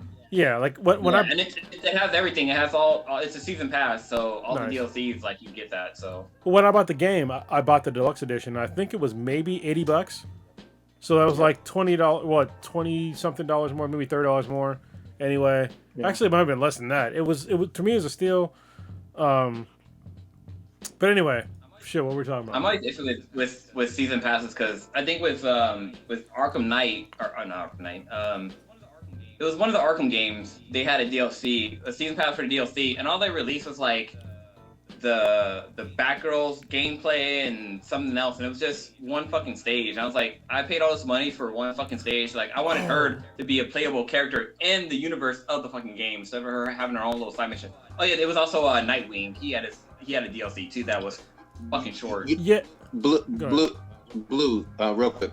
You should go, if you're talking about Arkham Knight, the most recent Arkham game, you should go back to that because I played it like last year. The amount of DLC in that game, I shit you not, will make a Batman fan nut in their pants. There's a fuck ton of DLC now that it's been like 3-4 years with that game that you can find, including Catwoman, Batwoman, Batgirl, Nightwing. I mean, they've added all kinds of shit from the 66 or 1960s show all the way through Batman Beyond. Yeah, hold on. But look at the DLC. Prodigy, but no, so that's like DLCs for like skins and stuff like that. Like I got all that stuff, but it's like more gameplay I'm talking about. Yeah, no, even for gameplay. This is the problem that I was gonna say. So Prodigy, the problem with that game is that their DLC, like the actual like gameplay DLC, was released so fucking far out from the launch that most people just kind of forgot about it, and they're just like, fuck that, because it was like literally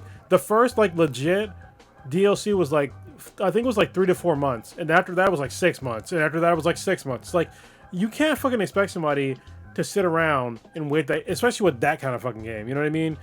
Borderlands, they give you a really legit deal. They give you free DLC that's like gameplay DLC every like at least 2 months for like a long time.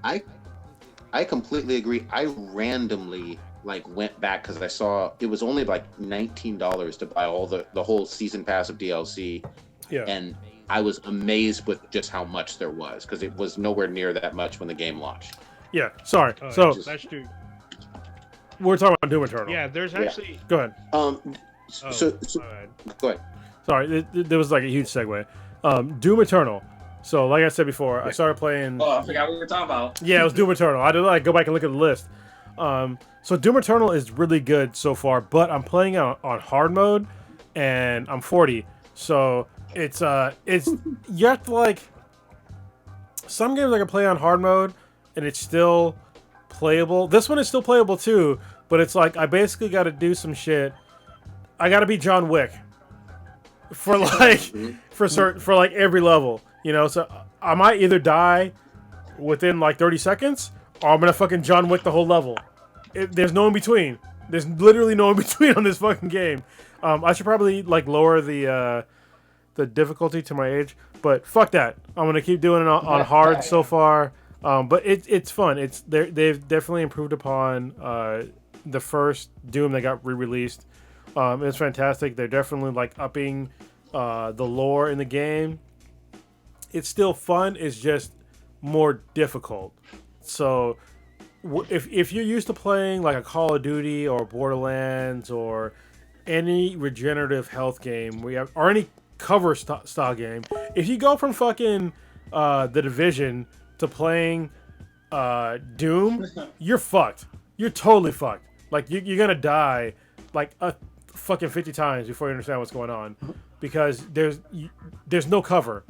This is why I love this generation of Doom, is because you are rewarded on being aggressive, and I like being aggressive in games.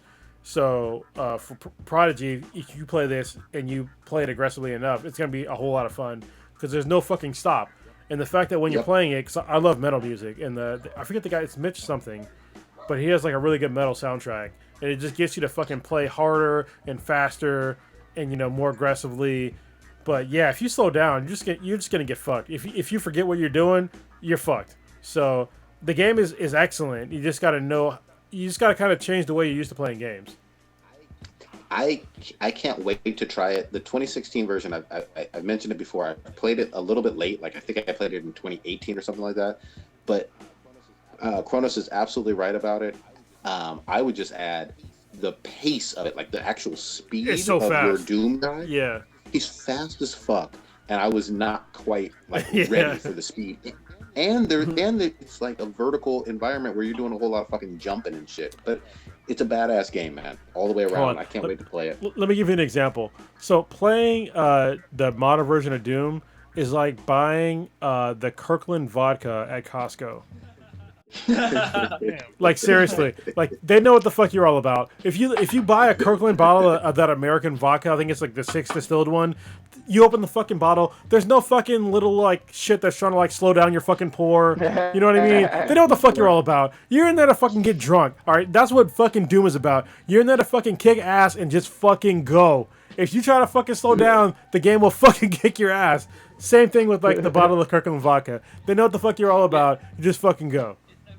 It's funny how Prodigy said, like, yeah, this is something that, like, people gotta get used to, but we grew up on fucking games that there was no duck and cover for you to regenerate your energy. Like, you had to either get health stuff to get your level back, or you just fucking die and just play your level again. Like, there's no crouching and stuff. Like Mega Man, Mario Brothers, Sonic, like, there's no fucking regenerating health. Nope. It's about, like, getting your health back by finding fucking little health packs, or more rings, or eating a fucking mushroom, or killing a fucking turtle 100 times to get one extra life. By the way, for the nostalgia alone, that Sonic game that they released last month on PS Plus, that game is fucking fun. Is it really? I didn't play reminds it. me of old. Wait. Are you about Sonic Force? Whatever the one that was free on PS Plus last month. That game is fun, man. I don't know anything about it. I mean, it was fun to play, but like, yeah, man. Every time you fucking die, like that shit was annoying, cause you would die for like random reason, and it was like really fucking bad, and like the story wasn't that great. Like it was cool when it, like, the graphic wise it was really great, but like the story and like what was going on, it kind of didn't make any kind of fucking sense. I mean, I like Sonic, like I'm a Sonic fan, but it's like it was free for a reason. 1990. It felt like 1993 to me, in a good way. It definitely gave that feeling. But 1993 is I'm not getting no pussy. Not getting no pussy way. Is that what you're talking about? Different type of cock rings. Yeah. Like, I did like how you can customize your character. That was fun. This and that. But like, controlling like old school Sonic was fun. But like the new Sonic was. I mean, it was a fun game to play. It's that you just die so fucking easily. Like if you fall off the edges, if you miscalculate your shots or something like that. Like that part was pretty annoying. But I finished the game in probably like 4 hours. Yeah, that's a platformer. It was really short. What's going on with Modern Warfare, Stitch and Old Ninja? They dropped a new season. Season 3 dropped this morning or late last night, actually. It dropped yesterday. Is it free? Yeah, yesterday late last night. Yes, the Warzone part is still free. Can't say no. Yeah. Yeah, so you can spend your Call of Duty points that you earn if you purchase the Battle Pass from last season based on how far you ranked up and everything. So getting Season 3 was free for me this season because I ranked up high enough on Season 2. But it's a really fun game. Some of the changes that they did was now on the Warzone Plunder and the Warzone Battle Royale, you can squad up in a team of 4 rather than a team of 3, which is really cool. So they also have custom skins you can put on the vehicles. So if you unlock a certain skin, if you hop on like an ATV, it'll just magically have like some skulls and crossbones on it or whatever. They also did a couple minor tweaks with now you can see the distance between you and your other teammates. And they also added 3 new maps on the multiplayer. I've sort of played all of them at least once, and they're pretty fun. I mean, I'm enjoying it, and I can laugh at it about myself, but they got me. They ripped me off my dog that I purchased last season. On one of the characters, you could spend money to get this like special animated kill where this canine will come out and bite the dude's neck and fuck him up and everything. So I was like, oh my god, I need it. So I ended up buying it. And then this season, if you rank up high enough on the battle pass, you can have a dog that fucking bites people's necks and shit like that. So they hustled me. I'm a little bit butthurt about that, but they got me. So, but it's still a fun game. I'm thoroughly enjoying it. It's fun. I've been squadding up with people, and you were talking. You put out that tweet saying, "Oh, it needs to be up there for Game of the Year every year," but you don't fucking ever play it. So why you repping shit and not back your words up with your actions? So here's what it happened. Here's what it had happened. It was I do want to squad up again, but you know what? Earlier this year, I fell down that weeb hunting hole. You wait, hold on. And now I'm trying to be the mischievous cowboy. I got back on Red Dead. Red Dead, but you haven't been weeb hunting in almost like since I forced you like 3 weeks ago. So that's not an excuse. I mean, me and Stitch been out here shooting terrorists in the face. Also, Stitch. There's also I don't know if you noticed, but there's 2 new free weapons. Right now, if you rank up in the battle pass, so basically, even if you don't purchase the battle pass, you still rank up, but you can only get unlocks if it's free. So everyone in the community, once you hit a certain point, you'll get 2 of the new free weapons, and there's a 3rd weapon coming.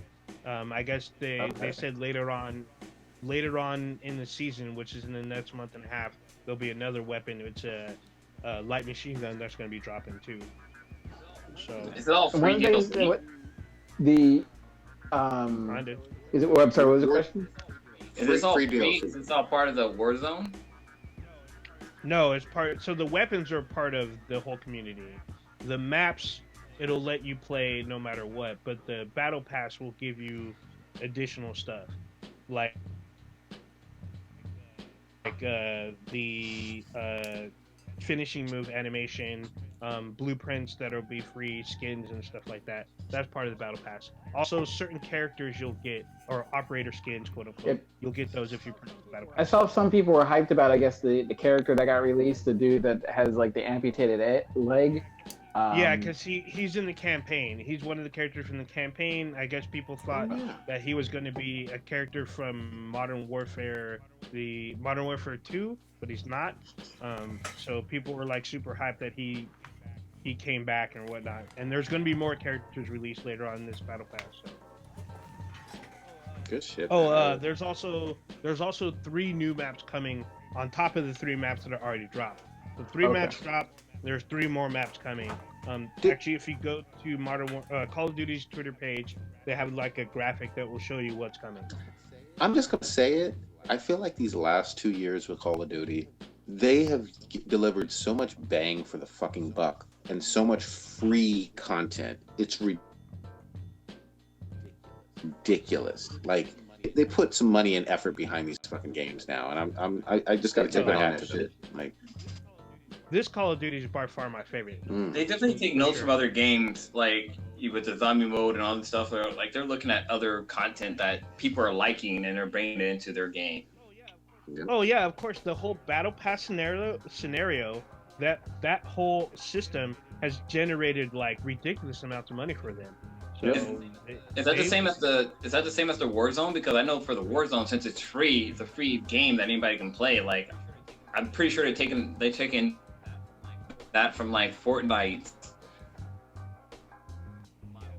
model, how give the game for free, but if you want to unlock the blueprints and everything, you buy the battle pass and everything. And I mean, I know at least 3-4 of my friends that didn't buy the game. They downloaded the free Warzone, but then they bought the battle pass or whatever. They're like, okay, I don't want to spend $30 because I guess the games make $35 now.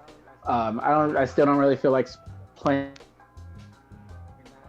that, but I'll hop on with my friends and then I'll spend $5 just to unlock this whole tier of weapons that I can earn because I've been playing this a lot, and it's a good deal for people that don't really care about playing the whole campaign and all the other multiplayer maps. If they just want to hop on with their boys and just fuck around for a little bit, it's free, and then if they want to get some cool stuff and not have to grind to get some cool weapons and unlock all the scopes and grips and accessories with the gun, you can spend $5 or whatever, and it's like, oh sweet, I get a ton of shit for it. I will say this made me think of like the music industry. Like before, the music industry was all about like streaming and download, like fuck that shit, that's taking money from our pockets. But like literally the music industry is doing pretty well. Like people they're still buying the songs. Like they're not buying full albums, but they're buying for the songs that they like. Only BTS songs. Only BTS. Huh? Only BTS. I will say what's missing from this current season is new co-op missions. There hasn't been anything new for the co-op stuff as of yet, but so far there's like a lot of them. No, there's like 7, but I mean, it can still use more. There's always room for more co-op. True. Tell me. I know you guys haven't done it in a while. Tell me about. Was there a finale for Picard, or what happened with that? Oh yeah. Oh Jesus. Go ahead, Ninja. Well, first of all, with the CBS All Access, it's free for 1 month, so you can catch up on all these shows. So if you want to take that chance and do that, you can watch the shows that we've been talking about on the podcast for like the last couple of months. Nice. The free. There's only 1 month for free, not all of it. Yeah, it ends I think April 28th or something like that. So if you want to watch Star Trek Discovery, Star Trek Picard, Twilight Zone, they have a few other like new shows on there or exclusive shows on there. Any hentai? Now, on CBS, I highly doubt it. But hey, it's all access. It's for the children. This is All access is to I can't think of the name. Interspecies reviewers. That's not even the same kind of content. Wait, what's the name of the cyborg chick from Picard and Deep Space Nine? 6 of 9. 7 of 9. Sorry. 7 of 9. Yeah, Jerry Ryan. If I'm going to get all access, I need all access 7 of 9. Yeah, she's still quite hot. I'm just saying. I'm just saying. I saw the video clips. Just saying. Yeah, Cronus, you want to bring this in because you just got back. Yeah, so I mean, Picard was an excellent season. I think it gave a lot of Star Trek fans. I'm not going to say all of them because people are fucking crazy, but for me, as a Star Trek fan, this is like one of my favorite seasons ever of Star Trek. I mean, Discovery was really good for new, like, original content, but this season of Picard was awesome because they brought back like all of like these old storylines coming back. You know, they brought back 7 of 9. They brought back fucking, number two. They brought back all kinds. There's some people that I wanted to see like come back even more. I really want to see Worf if he's in the next season. I would love to see that because Michael Dorn is still alive. Like, let's see him come back to Star Trek. But to me, it was excellent. It's a little. If you played Mass Effect, it's a little kind of Mass Effect-y, but I'm okay with that. Yeah. Oh, Ninja, you're a Mass Effect fan as well as me, so go ahead and tell me your thoughts about that. It was super interesting because go ahead. I was just saying old Mass Effect, like the original trilogy, or that Andromeda bullshit. No, the original trilogy. So no, the original trilogy. So basically. That was a softball for Stitch. Yeah, you're insane. You're insane. So yeah, literally, when you find out the whole like big bad of the first season, it's literally a Reaper, and then you literally get to see what kind of looks like a Reaper basically come out of like this portal. Yeah, I'm like, holy shit. I mean, it's not like it's a bad thing, but it works in the realm of Star Trek. It still worked. It's still totally believable, especially if you remember Star Trek: The Motion Picture, where they had to deal with V'ger. V'ger came from a planet race of machines, which I thought we were going to see in this season, which we still might. You never know. Yeah. But it was still well, interesting not to me. this season. Definitely not this season because the season's done. Oh yeah.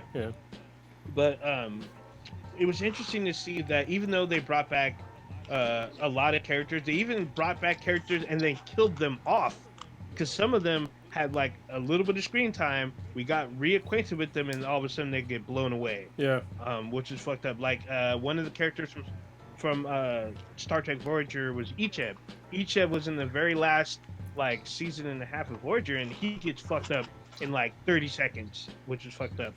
We see Hugh for a few episodes. He has a tragic end.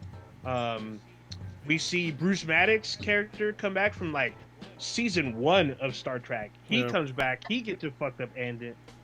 It was just really interesting to see like the risk they're willing to take with like characters that we're familiar with, bring the actual actors that played them originally, and then kill them off, which kind of fucked with me a little bit. But it was good to see like Picard reconnect with some of his like close friends like Riker, Troy. We get to see that they had family tragedy, stuff like that. So it really progressed a lot of stuff. And the State of the Federation post Spock disappearance was good. So I can't wait for season 2. There's a lot of stuff going on in Picard that I can't wait for the next season. Yeah, I've only watched 2 episodes of Picard, and like from what I saw, it was really fucking good. Yeah, they put some thought into this. Well, I mean, not even just thought, they put like the budget into it too, because it's like Star Trek was like super sci-fi, special effects, and this and that, and like CBS isn't playing around with Picard. Like, I mean, I watched what's the one? Oh god. Discovery. I watched Discovery. Discovery had a pretty high budget too, but Picard, I think they paid a little bit more extra money than that to get shit to happen. Honestly, shit to happen, but to get the cast in there. Honestly, I think that, well, the budget as far as like actors goes to Picard, but his budget as far as like the special effects goes towards Discovery.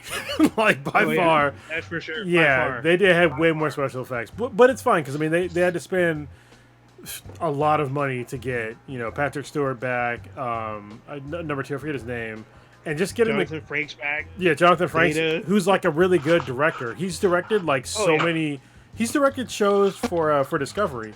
He's an excellent director. He's directed shows for the original Star Trek Next Generation. So he's directed. Yeah, he's directed every new series of Star Trek. So Next Generation, Deep Space Nine, Voyager, Discovery, and Picard. He's directed every one of those series. At least minimum 2 episodes.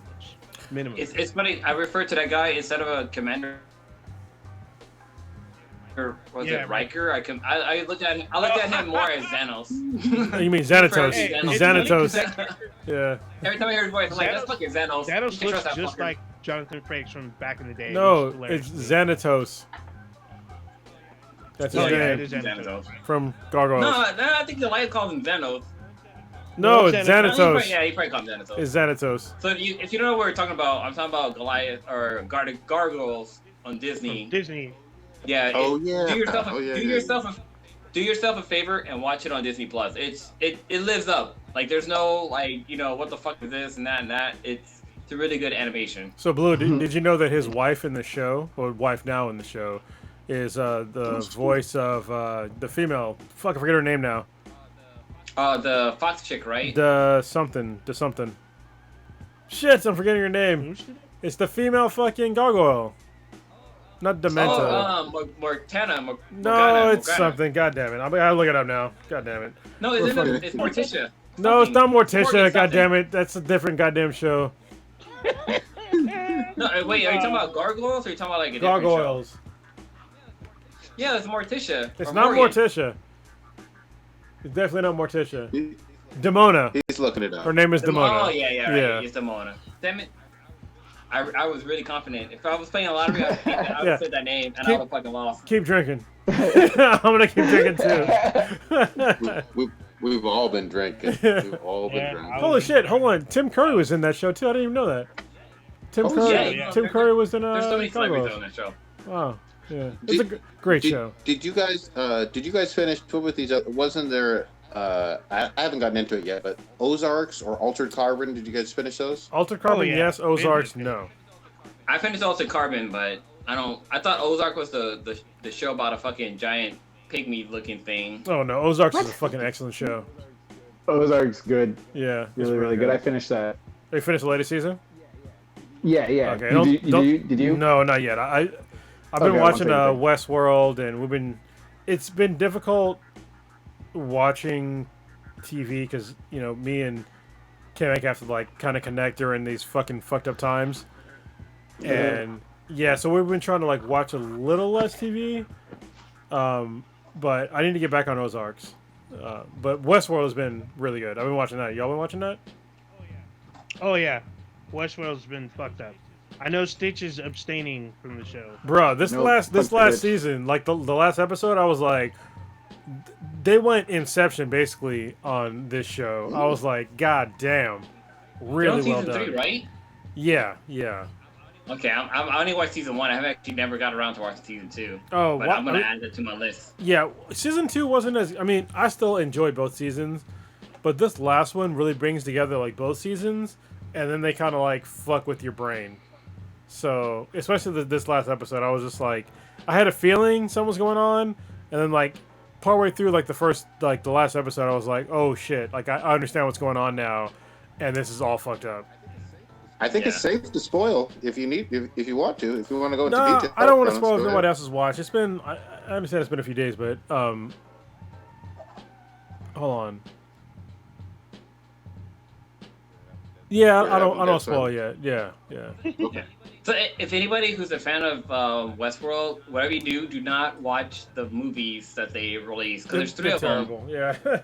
Yeah, they don't live up. They really don't fucking. I mean, they're fun to watch. They're they're actually really funny to watch, but don't like compare that to the show because the show literally raised the bar on how great Westworld can be. Well, it's like Battlestar Galactica, right? I mean, if you go back and watch Battlestar Galactica from back in the day, it's like, what the fuck? Yeah. But the ones that came out, more recently they're far superior. For sure. I'm gonna give some credit to, even though he steals guns, Drunk Blue. I watched, what was that one with Bradley Cooper, A Star Is Born? The more recent one? Huh. And I remember you being a fan of it, but I was like, I'm not gonna fuck with this. I don't need. I didn't watch A Star Is Born. Don't fucking put words in my mouth. This fucking guy. Really? I thought you were on here saying that it was pretty good. Oh, this is no. I have not seen that movie so fucking ever. Prodigy, you have that confused with Bohemian Rhapsody. That's what Blue. Yeah, I'll fucking shoot somebody for Bohemian Rhapsody. That's how good that shit was. Y'all listen to the podcast. This is where Prodigy comes out of the closet right now. This is what's gonna happen. Yeah, I was like, wait a minute. He's gonna leave. Holy shit! He's gonna leave Mishka and come out of the closet. But actually, it was a decent. I'm a color, not a letter. It was a decent fucking movie because I thought it was gonna be all sappy and shit. No, this shit is a lot like, you ever see Jamie Foxx and Ray, where he's he's like a hardcore junkie. Yeah, this is like a falling down hardcore drug movie. Damn. And there's some singing in between, but it's like drugs, alcohol, rehab. I'm fucking up my life the whole way through. It was good, and I was gonna give Blue props for recommending it, but fuck it. Yeah, fuck him too. Hey, you know what? Don't fuck me. I'm a happily married man. I don't need that shit. And I'm straight. Hey, Prodigy ain't married. Oh shit. Oh, well, real quick. Real quick, I was gonna say, did we mention the internet ain't shit? Like, they were giving like Drake a whole bunch of bullshit about having a son that didn't quite look like him or had blonde curly hair or some shit. Did you see that bullshit? Yeah, I did. Fuck the internet. I mean, this kind of hit home personally for me because. So me and K-Mac, we adopted a daughter, right? And our daughter is darker than me, obviously, because she's adopted. If I get son, I fucking darken up, but I'm an IT guy. I'm fucking light-skinned. But she gets, like, funny looks when she's out alone with our daughter. And it's like, what the fuck? And I think this is kind of like the same deal. And I don't understand. People that talk shit about people's kids like that, it's pretty fucked up. You know, people are kind of, they're pieces of shit, you know? They're just kids. Yeah, they're just kids. And then the other thing is, you know, the kid looks like how the kid looks. You know what I mean? Yeah. And kids' looks change over fucking time. It's weird as shit. I'm just glad he's claiming the kid as his. Because that was the whole big thing. Wait, who was it? It was Did he call Kiki? He call Kiki? Pusha T. Yeah, Pusha T had him on fucking blast, and then he started fucking claiming this kid. Yeah, man. But he claimed that kid for like a picture. Yep. Yeah. So we'll see what happens in real life. Hopefully, he's in that kid's life. Man. Yeah, dude.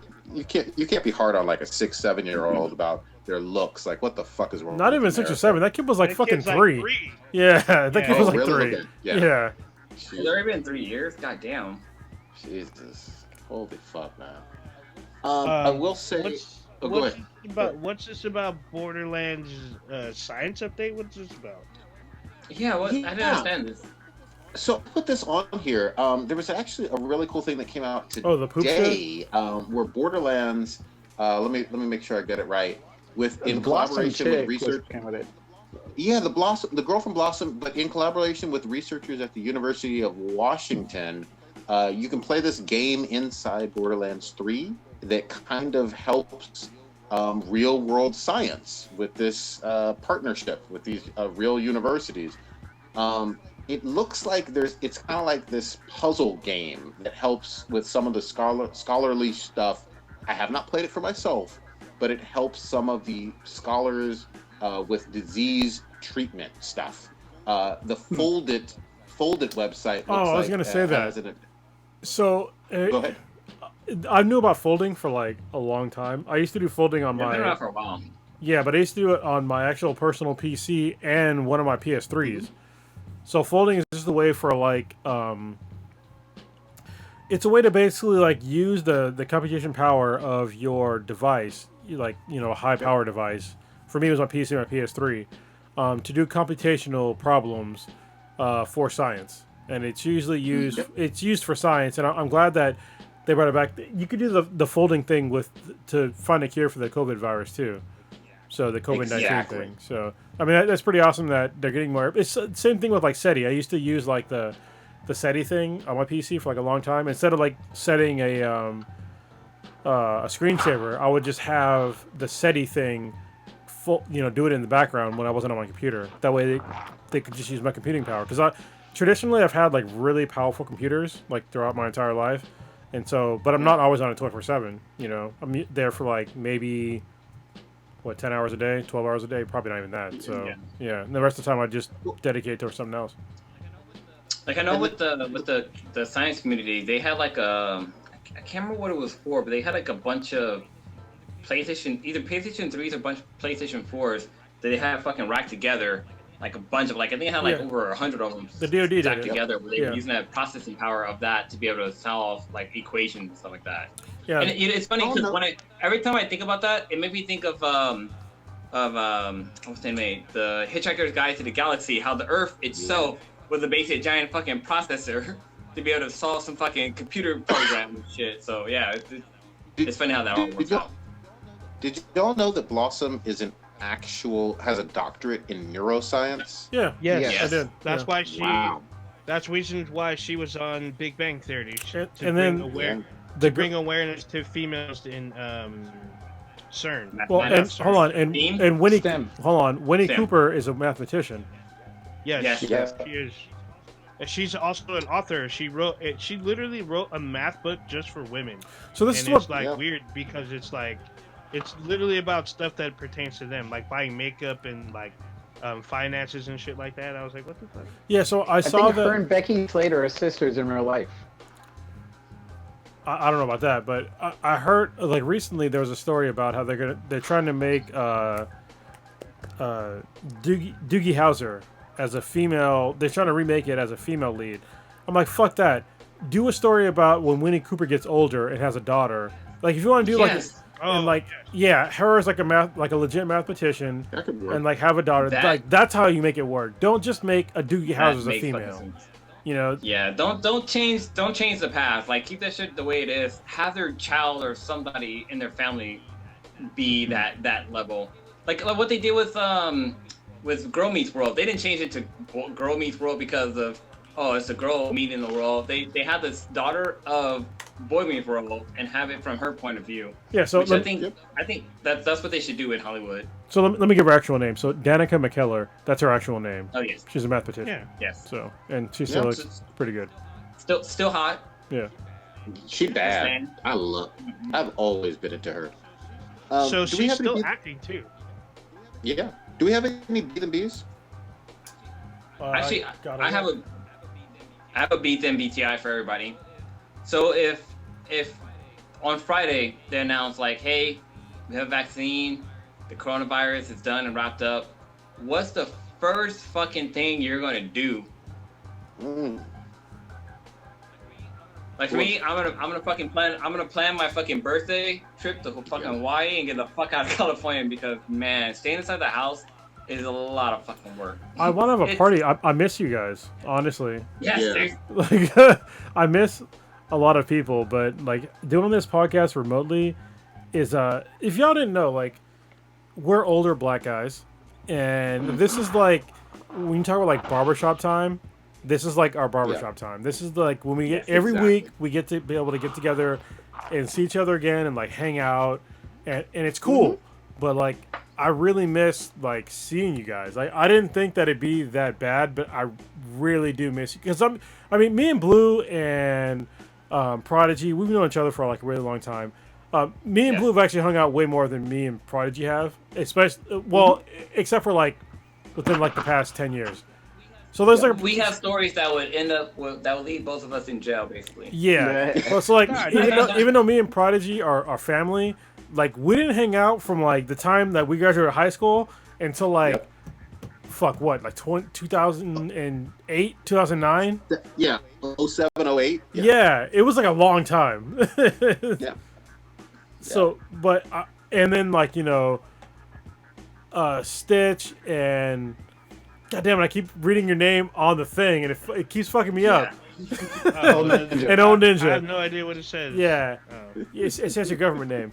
So Stitch and Old Ninja, we are acquainted through Prodigy. So it's a little different, but y'all are still like my family now, and I'm missing the time that we have like our family time every fucking Wednesday, and it's weird as fuck. We need a giant bin hat party. So if anybody doesn't know, we need a big ass barbecue, not a barbecue, a cookout. Yeah. And I think this is what's gonna happen. We need to burn down somebody's house and just barbecue. No. I already got the idea. All of the meats. This is what's gonna happen. We're gonna do a thing, hopefully at my place, because the Infinity Base is gonna be done soon. Yep. And we're gonna invite Clay the bartender to serve the drinks. Yes. We're gonna fucking do the ethnic food. We're bringing back ethnic fucking food night. All right. And I'm sous videing the shit out of all my meats. All right. And we're gonna do this thing.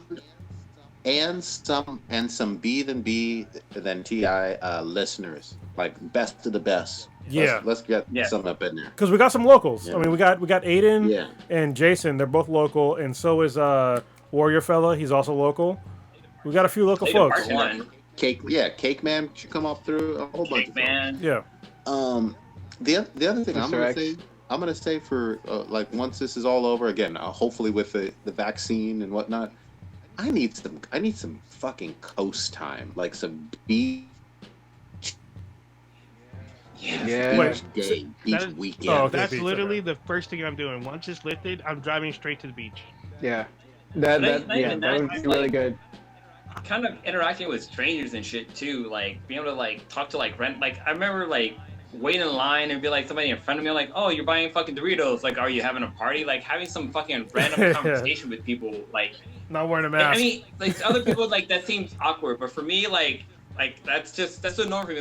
Like before this whole quarantine in place happened, like I went down to LA and like I met that group of four, the friends having friends people. Like that's literally how I am. Like I'll meet random people and have a good fucking time. Like I miss that. Yeah, I mean, especially because like I just had a daughter, and like none of you guys have like actually seen her like in person yet. Nope.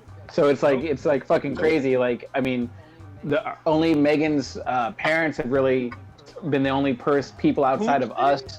Yeah, I mean, sorry. Well, Lilo's parents have been the only ones that actually seen her in person because everything pretty much got shut down since then. So it's just like I want people to like be able to like take photos with her and hold her and her smile and stuff like that. And I feel bad like just putting all kinds of photos like on social media because I mean everyone sort of does that when they have a kid, but it's just like nobody can fucking see her or watch her like progress and get older and watch the little cute like baby milestones in person. So it's like I have no other choice to. No, we love it though. I mean, it's funny. Like, That's post like all the pictures. The other thing too, like since I do photography on the side, like I really haven't had a chance to take pictures of anybody. So it's funny because like in front of our house, our tree is like blossoming, and like literally there was like a family in front of our house taking pictures in front of our tree. Like they had a professional photographer taking pictures, and like the reason why I knew they were there is because our dogs were barking like fucking crazy, and I like walk outside and the guy taking pictures. He's like, "Oh, I'm sorry, I was gonna ask," and stuff like that. I'm like, "Dude, go ahead, take pictures. Like you're not like." It's a beautiful tree. Just do what you gotta fucking do. Like, be able to get outside and like actually get back to like taking pictures. I'm really missing that too. Like Comic Cons and all that shit. Like, oh, I gotta. Oh yeah, we missed. Yeah, that would have been this weekend. Oh, so we actually have a bunch of Ask Me the BTIs now. Okay, what are the other ones? Oh shit! So here goes one from Jixer Jones. This is from a couple hours ago, and this is what would you like to do as an Olympic sport? Ooh. Wait, like to do? That's a good question. Well, hold on, let me I just want clarification. Like to a current Olympic sport, or like something that we want to be an Olympic sport. I will tell you this is the exact thing that he posted. Okay, and I'm sorry I got to do this. I've been drinking though too, but I'm going to read it word by word. What would you like to as an Olympic sport? That's what he wrote, and I'm sorry. I'm pretty sure like to do as an Olympic sport. Okay. Who wanted to take it first? I'll take it first. All right. So for an Olympic, like as far as like a traditional Olympic sport, I would have loved to have been a sprinter. So if y'all didn't know, I was a sprinter. I was a sprinter in high school, and I'm putting it in quotes. If you're not watching it, it's in air quotes because I was a sprinter and I did a year as a sprinter in high school, but I wasn't really a fucking sprinter because I didn't really train. I broke the school record, who was my brother's record, but I didn't train to like break his record. I didn't train to be a sprinter. I just happened to be fucking fast. So I broke a record, and then they wanted me to be on the track team as a sprinter, and I was like, all right, but I didn't like training. So Blue Nose, I mean, he was there for all that shit, but I was like legit fast. But I wish I can go back in time and like actually train to be a sprinter, and they also wanted me on the football team for like the whole time I was in high school.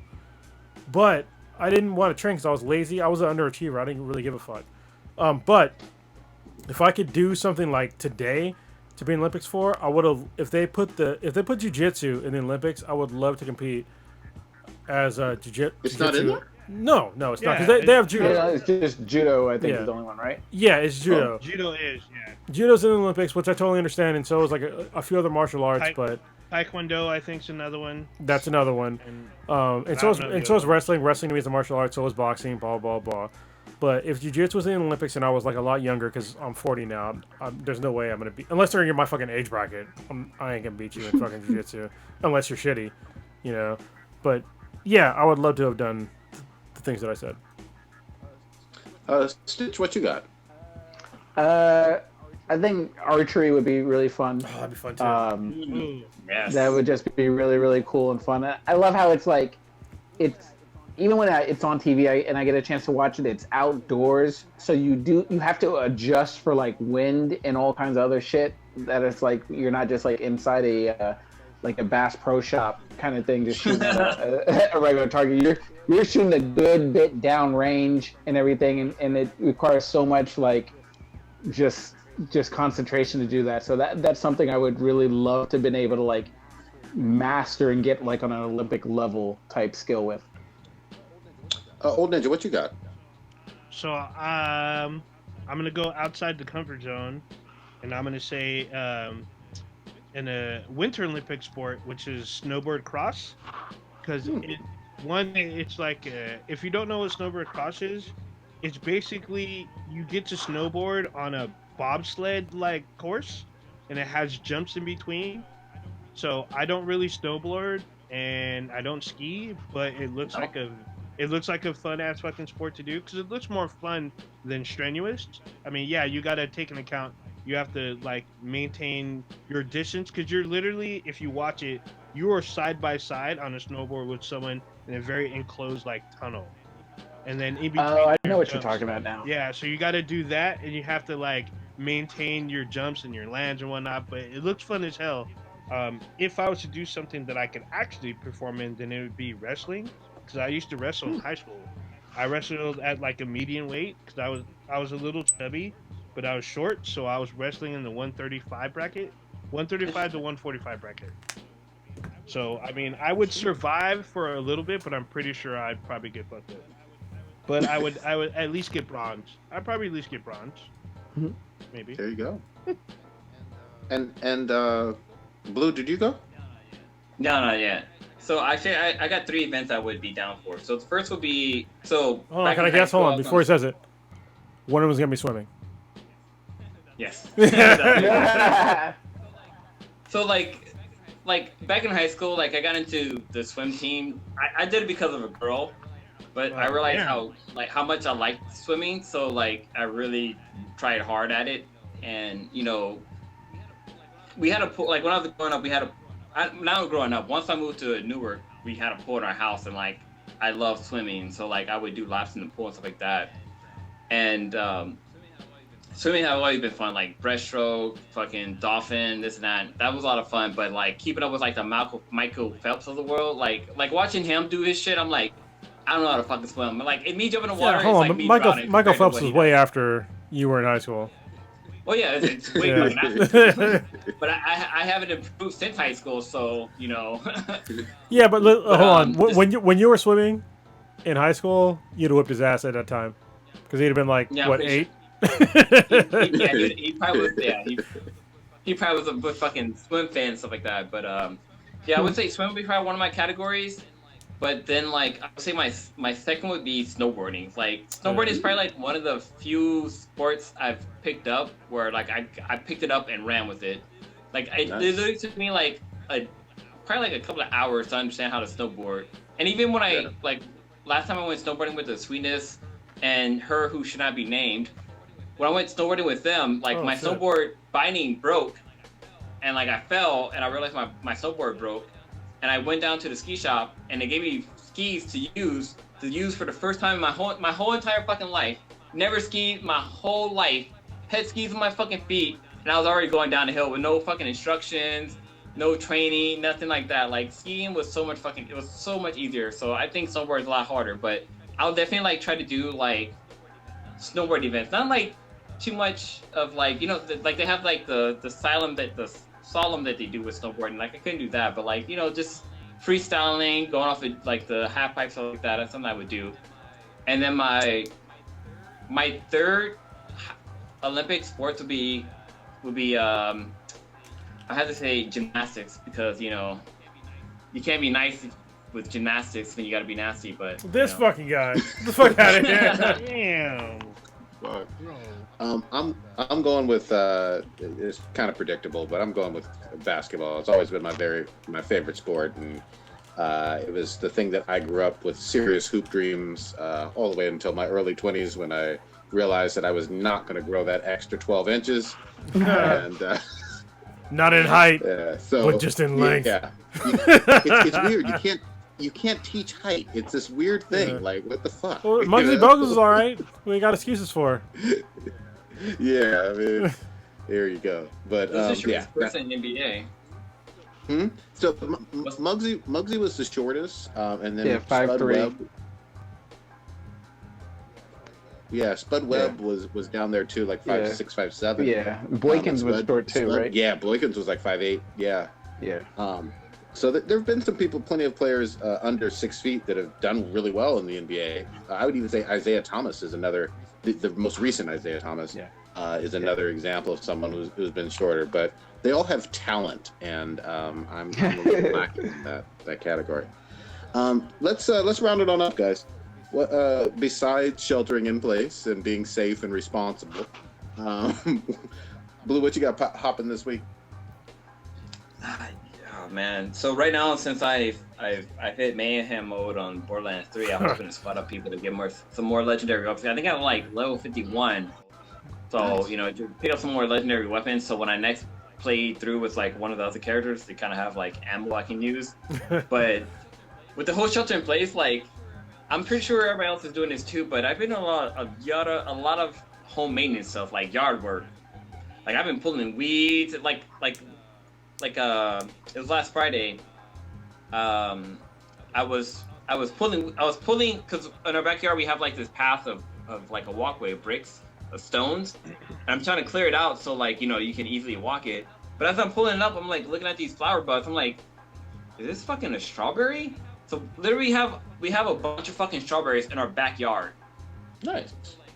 So like we have all these strawberries starting to blossom, and like I'm like, how the fuck am I supposed to take care of this? Like I have a backyard before, there's grass and stuff like that, but having like vegetables and fruit and stuff like that, like how the fuck you take care of this shit? So I'm definitely doing yard maintenance. I'm doing a lot of yard maintenance. It's been raining recently too, so like I had to clean our fucking gutter.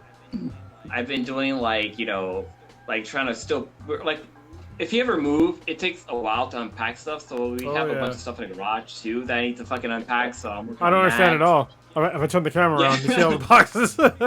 Yeah, dude, it really takes forever to do shit. But actually, I'm kind of hoping to like having that like there's a photographer like I talked about that was in front of our yard this week taking pictures. Like I kind of want to take some pictures of our backyard, but I kind of want to use my dogs as subjects. Maybe even like ask my wife to kind of post for because our backyard is starting to like blossom and like we have 4 maple trees in our backyard and they're like before they were all like wilted and brown but they're starting to show like their colors and stuff like that. So I'm gonna try to take some more pictures and post them up this weekend. Nice. Jitch, what you got? I've been watching a lot of YouTube videos. I sort of cut the cord a little bit this weekend, just because there's no sports. So me and Lilo made the decision. We're like, all right, we're gonna reduce some of the channels we're watching on DirecTV because I don't need 12 ESPNs when ain't shit on TV to watch or whatever. So you don't want to watch Tiddlywinks? We trimmed down. What's that? You don't want to watch Tiddlywinks on ESPN? I mean, no marble racing or anything like that. I've been watching this channel called Binging with Babish. Oh, that's a good one. Yeah. He's so good. Like I absolutely love it. Where he, for those that don't know, he recreates famous dishes like on TV, like Jake's Adventure Time sandwich. Like he'll play like a clip from like the show, and he will go and get all the ingredients that are on that the guy is doing on the show just to see what the real life version of it would be. And most of the time it ends up being like ridiculous, but it's interesting because like unlike what was that those crazy Russian dudes that would do the cooking show. Like Adventure or whatever. Oh, Epic Mealtime? They're not Russian. Epic Mealtime, yeah. They're not Russian. Well, I mean, they would play like the Russian. Yeah, they would just do like the Russian whatever accent or whatever. But with this one, it's like more realistic like cooking techniques and everything, which I really thoroughly enjoy. So I made some chicken. I mean, some some carbonara pasta today, which was really good, and it was surprisingly easy. I thought it'd be more difficult, but it was really fun to watch and everything. So I'm just trying to master new skills and perfect certain things, and kind of like how Blue was saying, I'm very, very close to getting into gardening, just so I can just grow so I can grow some like green peppers and red peppers, just like some random stuff I can do. I literally downloaded an app earlier today to help me figure out what's the fucking weed and what's the goddamn plant. And y'all wanted to make fun of me for watching A Star Is Born. I didn't say nothing. But yeah, that's what's going on with that, and then just doing baby stuff. Hold on, I like how Prodigy came in here. Daughter. Oh, sorry. Prodigy was like talking about sucking dicks. I'm just like, all right. I don't understand why you got to put that in there. We understand you're gay now. It's all right. Well, no, he's not gay. He's a letter person. You gotta say it right now. He's an alphabet person. Get it right. Alphabet person. Just like Ezra, I go by Shalem. Anyway. Kronos, what you got? Oh man, So these past couple weeks have been like really difficult for my family, especially. I'm just thankful that I have like a really understanding company that I work for, and y'all know me. I don't like working for a corporation. They pay the bills, but they've been really understanding through these like very difficult times. So basically, if y'all didn't know, like both me and Kamek, we have to like split our days, like Monday through Wednesday. So like I my normal schedule, I work Sunday through Wednesday, but Monday, Wednesday, and Friday, like both me and Kamek have to work on the same day, and we don't have daycare anymore. Daycare is normally her grandparents, and since this lockdown has happened, this has been 3 weeks now, where there's no daycare. So, me and K-Mac pick what days are what, and it's like we have to split. Like today, for example, she had to work, at like 8:30 in the morning. So normally I start at 7, and so she works until like noon or 1 o'clock, and then when she's done, I start working. And it's just like it's really difficult for us as a family to do that, and it's really difficult for our daughter, to really understand, because she's used to having her schedule a certain day, certain days of the week, certain times, and seeing her grandparents. That's been like super difficult, and she's getting into like the new schedule, and thank goodness, earlier this week, the Montessori school started doing like e-learning. So they made a bunch of videos for her, so that makes it a little bit easier. So tomorrow we're going to try that. Well, today we started doing the videos, and we're going to keep going with it. But man, this is fucking trying times for a lot of people, and I'm happy that I work for somebody that is understanding that, hey, I can't work a normal schedule, right now, because my daycare is done, and I'm glad that I have a job, and it just shit's all fucked up. And for y'all out there that are getting impacted by this, listen, someday we're going to get back to normal. And if you're listening to this podcast, thank you for, putting in the time to listen to this podcast. We all appreciate it. And eventually this will get done. We'll figure it out. But I'm not optimistic as to any time frame. Hopefully in a couple of months, but I'm not going to bullshit you guys, because I'm looking at the numbers and we're still not at like the apex yet. So, no, we're far from it. Yeah. So someday though, we'll be good. And I hope we'll be able to see people at conventions again, and like seeing your faces, and seeing us doing our panels, because that's one of the favorite things that we've done, at least for me, is doing panels and seeing like all you guys, and like, well, sorry guys, like as in like men and women and girls and boys, seeing us there, like entertaining you, and we love doing that kind of shit. And it sucks because like right now it's like prime season for cons. Like we're missing WonderCon, we're gonna miss SDCC, which we're approved for, all that shit. We're missing all these other fucking conventions that we're not going to see anybody at, and it sucks. But as far as like what I'm trying to do going forward, I'm trying to like get back into like learning how to play the bass. Nice. I've been watching a whole bunch of. If you guys don't know who Davey504 is, I've been watching a bunch of his videos, and if y'all have never heard of this guy, look up Davey504 on YouTube, and he's highly entertaining. And he makes me want, because my bass guitar is literally like sitting over to my right, like next to some stairs, and I kind of stopped like playing. But watching his videos makes me want to play more and like just get better at playing the bass, because I learned a little bit and I kind of dropped off because my oldest daughter's not here, and I'm missing her being here for like spring break, because normally she'd be here like this week, and she's not here. We'd have been playing the guitar and the bass together, but yeah, it sucks. But Davey504 has me wanting to complete learning that skill and like really learn how to play a bass. So I'm gonna do it, especially when the Affinity bass is done. I'll have like time and space to do it. So that's what I got. Dope shit. What you got? Just kind of just to kind of piggyback on what Kronos was saying. Like, if you didn't know, like Kronos's daughter is my goddaughter, and I miss seeing her, to be honest. Yeah. Like whenever I'm usually the first one there. I usually shows up to the Infinity base or to Kronos's place so I can spend time with her. Yeah.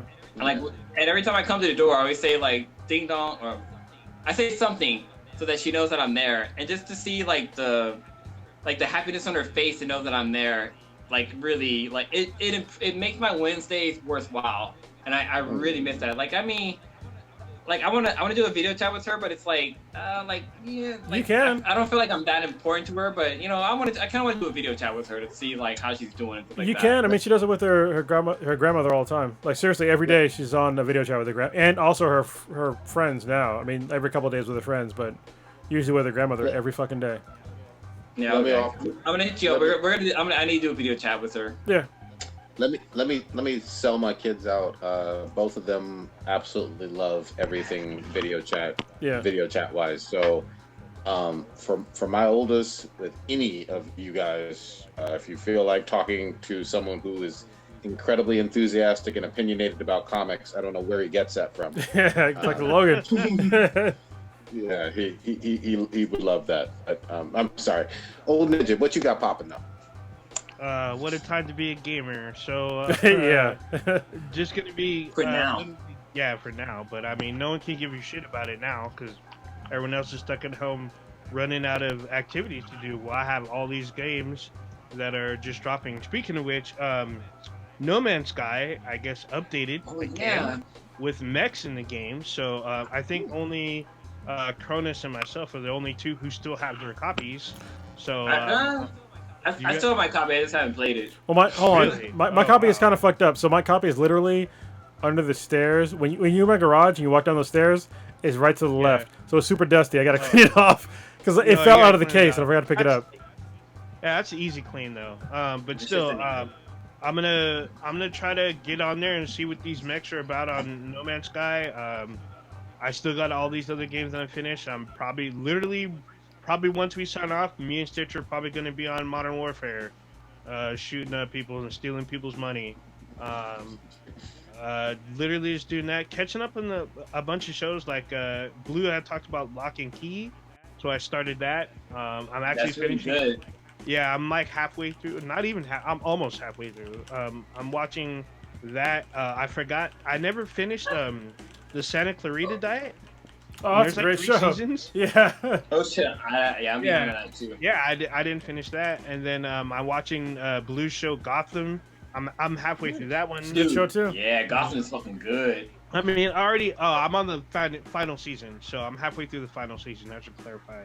But there's that, and I have all these other games. So I fucked up, and I bought Resident Evil 5 for like $8, but it came with all the DLC, and it's like $8. Damn, good. Yeah, and it was also the updated version, so parts of the game are slightly different as far as cinematics and a little bit of mechanics, but the majority of the mechanics are still shitty and they're still there, but the game is still fun to play. So I've been playing that all over again. So that's pretty much it. And then we have a bunch of board games here at the house, so I've been playing with the people I live with. Like I taught two of them how to play poker.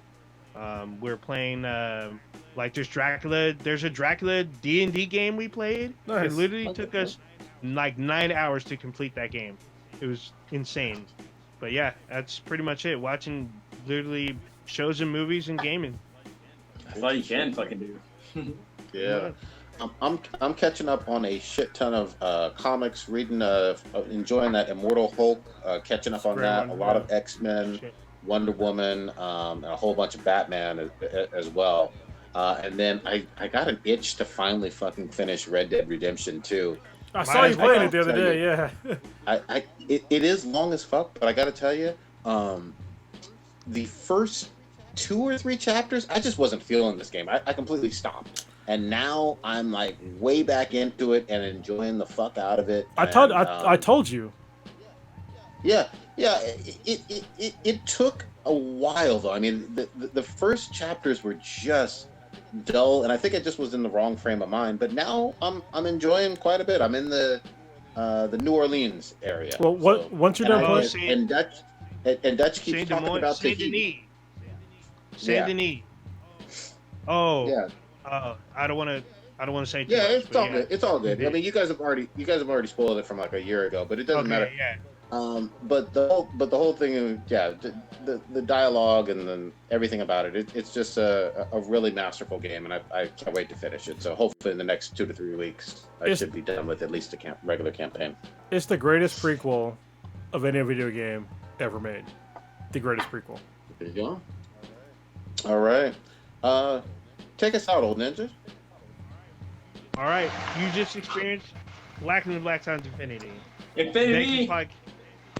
Dankest podcast on the internet. Check us out on the web with at B's and BTIs, BTHANBTI. On Facebook, we're Black and the Black Times Infinity. On YouTube, we're Black and the Black Times Infinity. Stop! Check us out every Wednesday night, 8:30 Pacific time. We go live every night, every Wednesday. We go live. You can also check us on Spotify, Radio Republic, Player FM, Stitcher, SoundCloud, anywhere you can get a podcast. You can also check out our official website, binheadproductions.com/BTI, and then on Twitch we're there as well. And also we're on Amazon. We have a special app on there just for y'all. Lady Gaga shows full frontal in that movie, just in case it was too gay for y'all. Full frontal. Sold. She probably had a bush though, so that's still gay. I'm just saying. Hey, she showed her ass in American Horror Stories, so she sure does. Yeah, she shows tits and snatch. All right, damn. we're out this bitch. Peace. Deuces.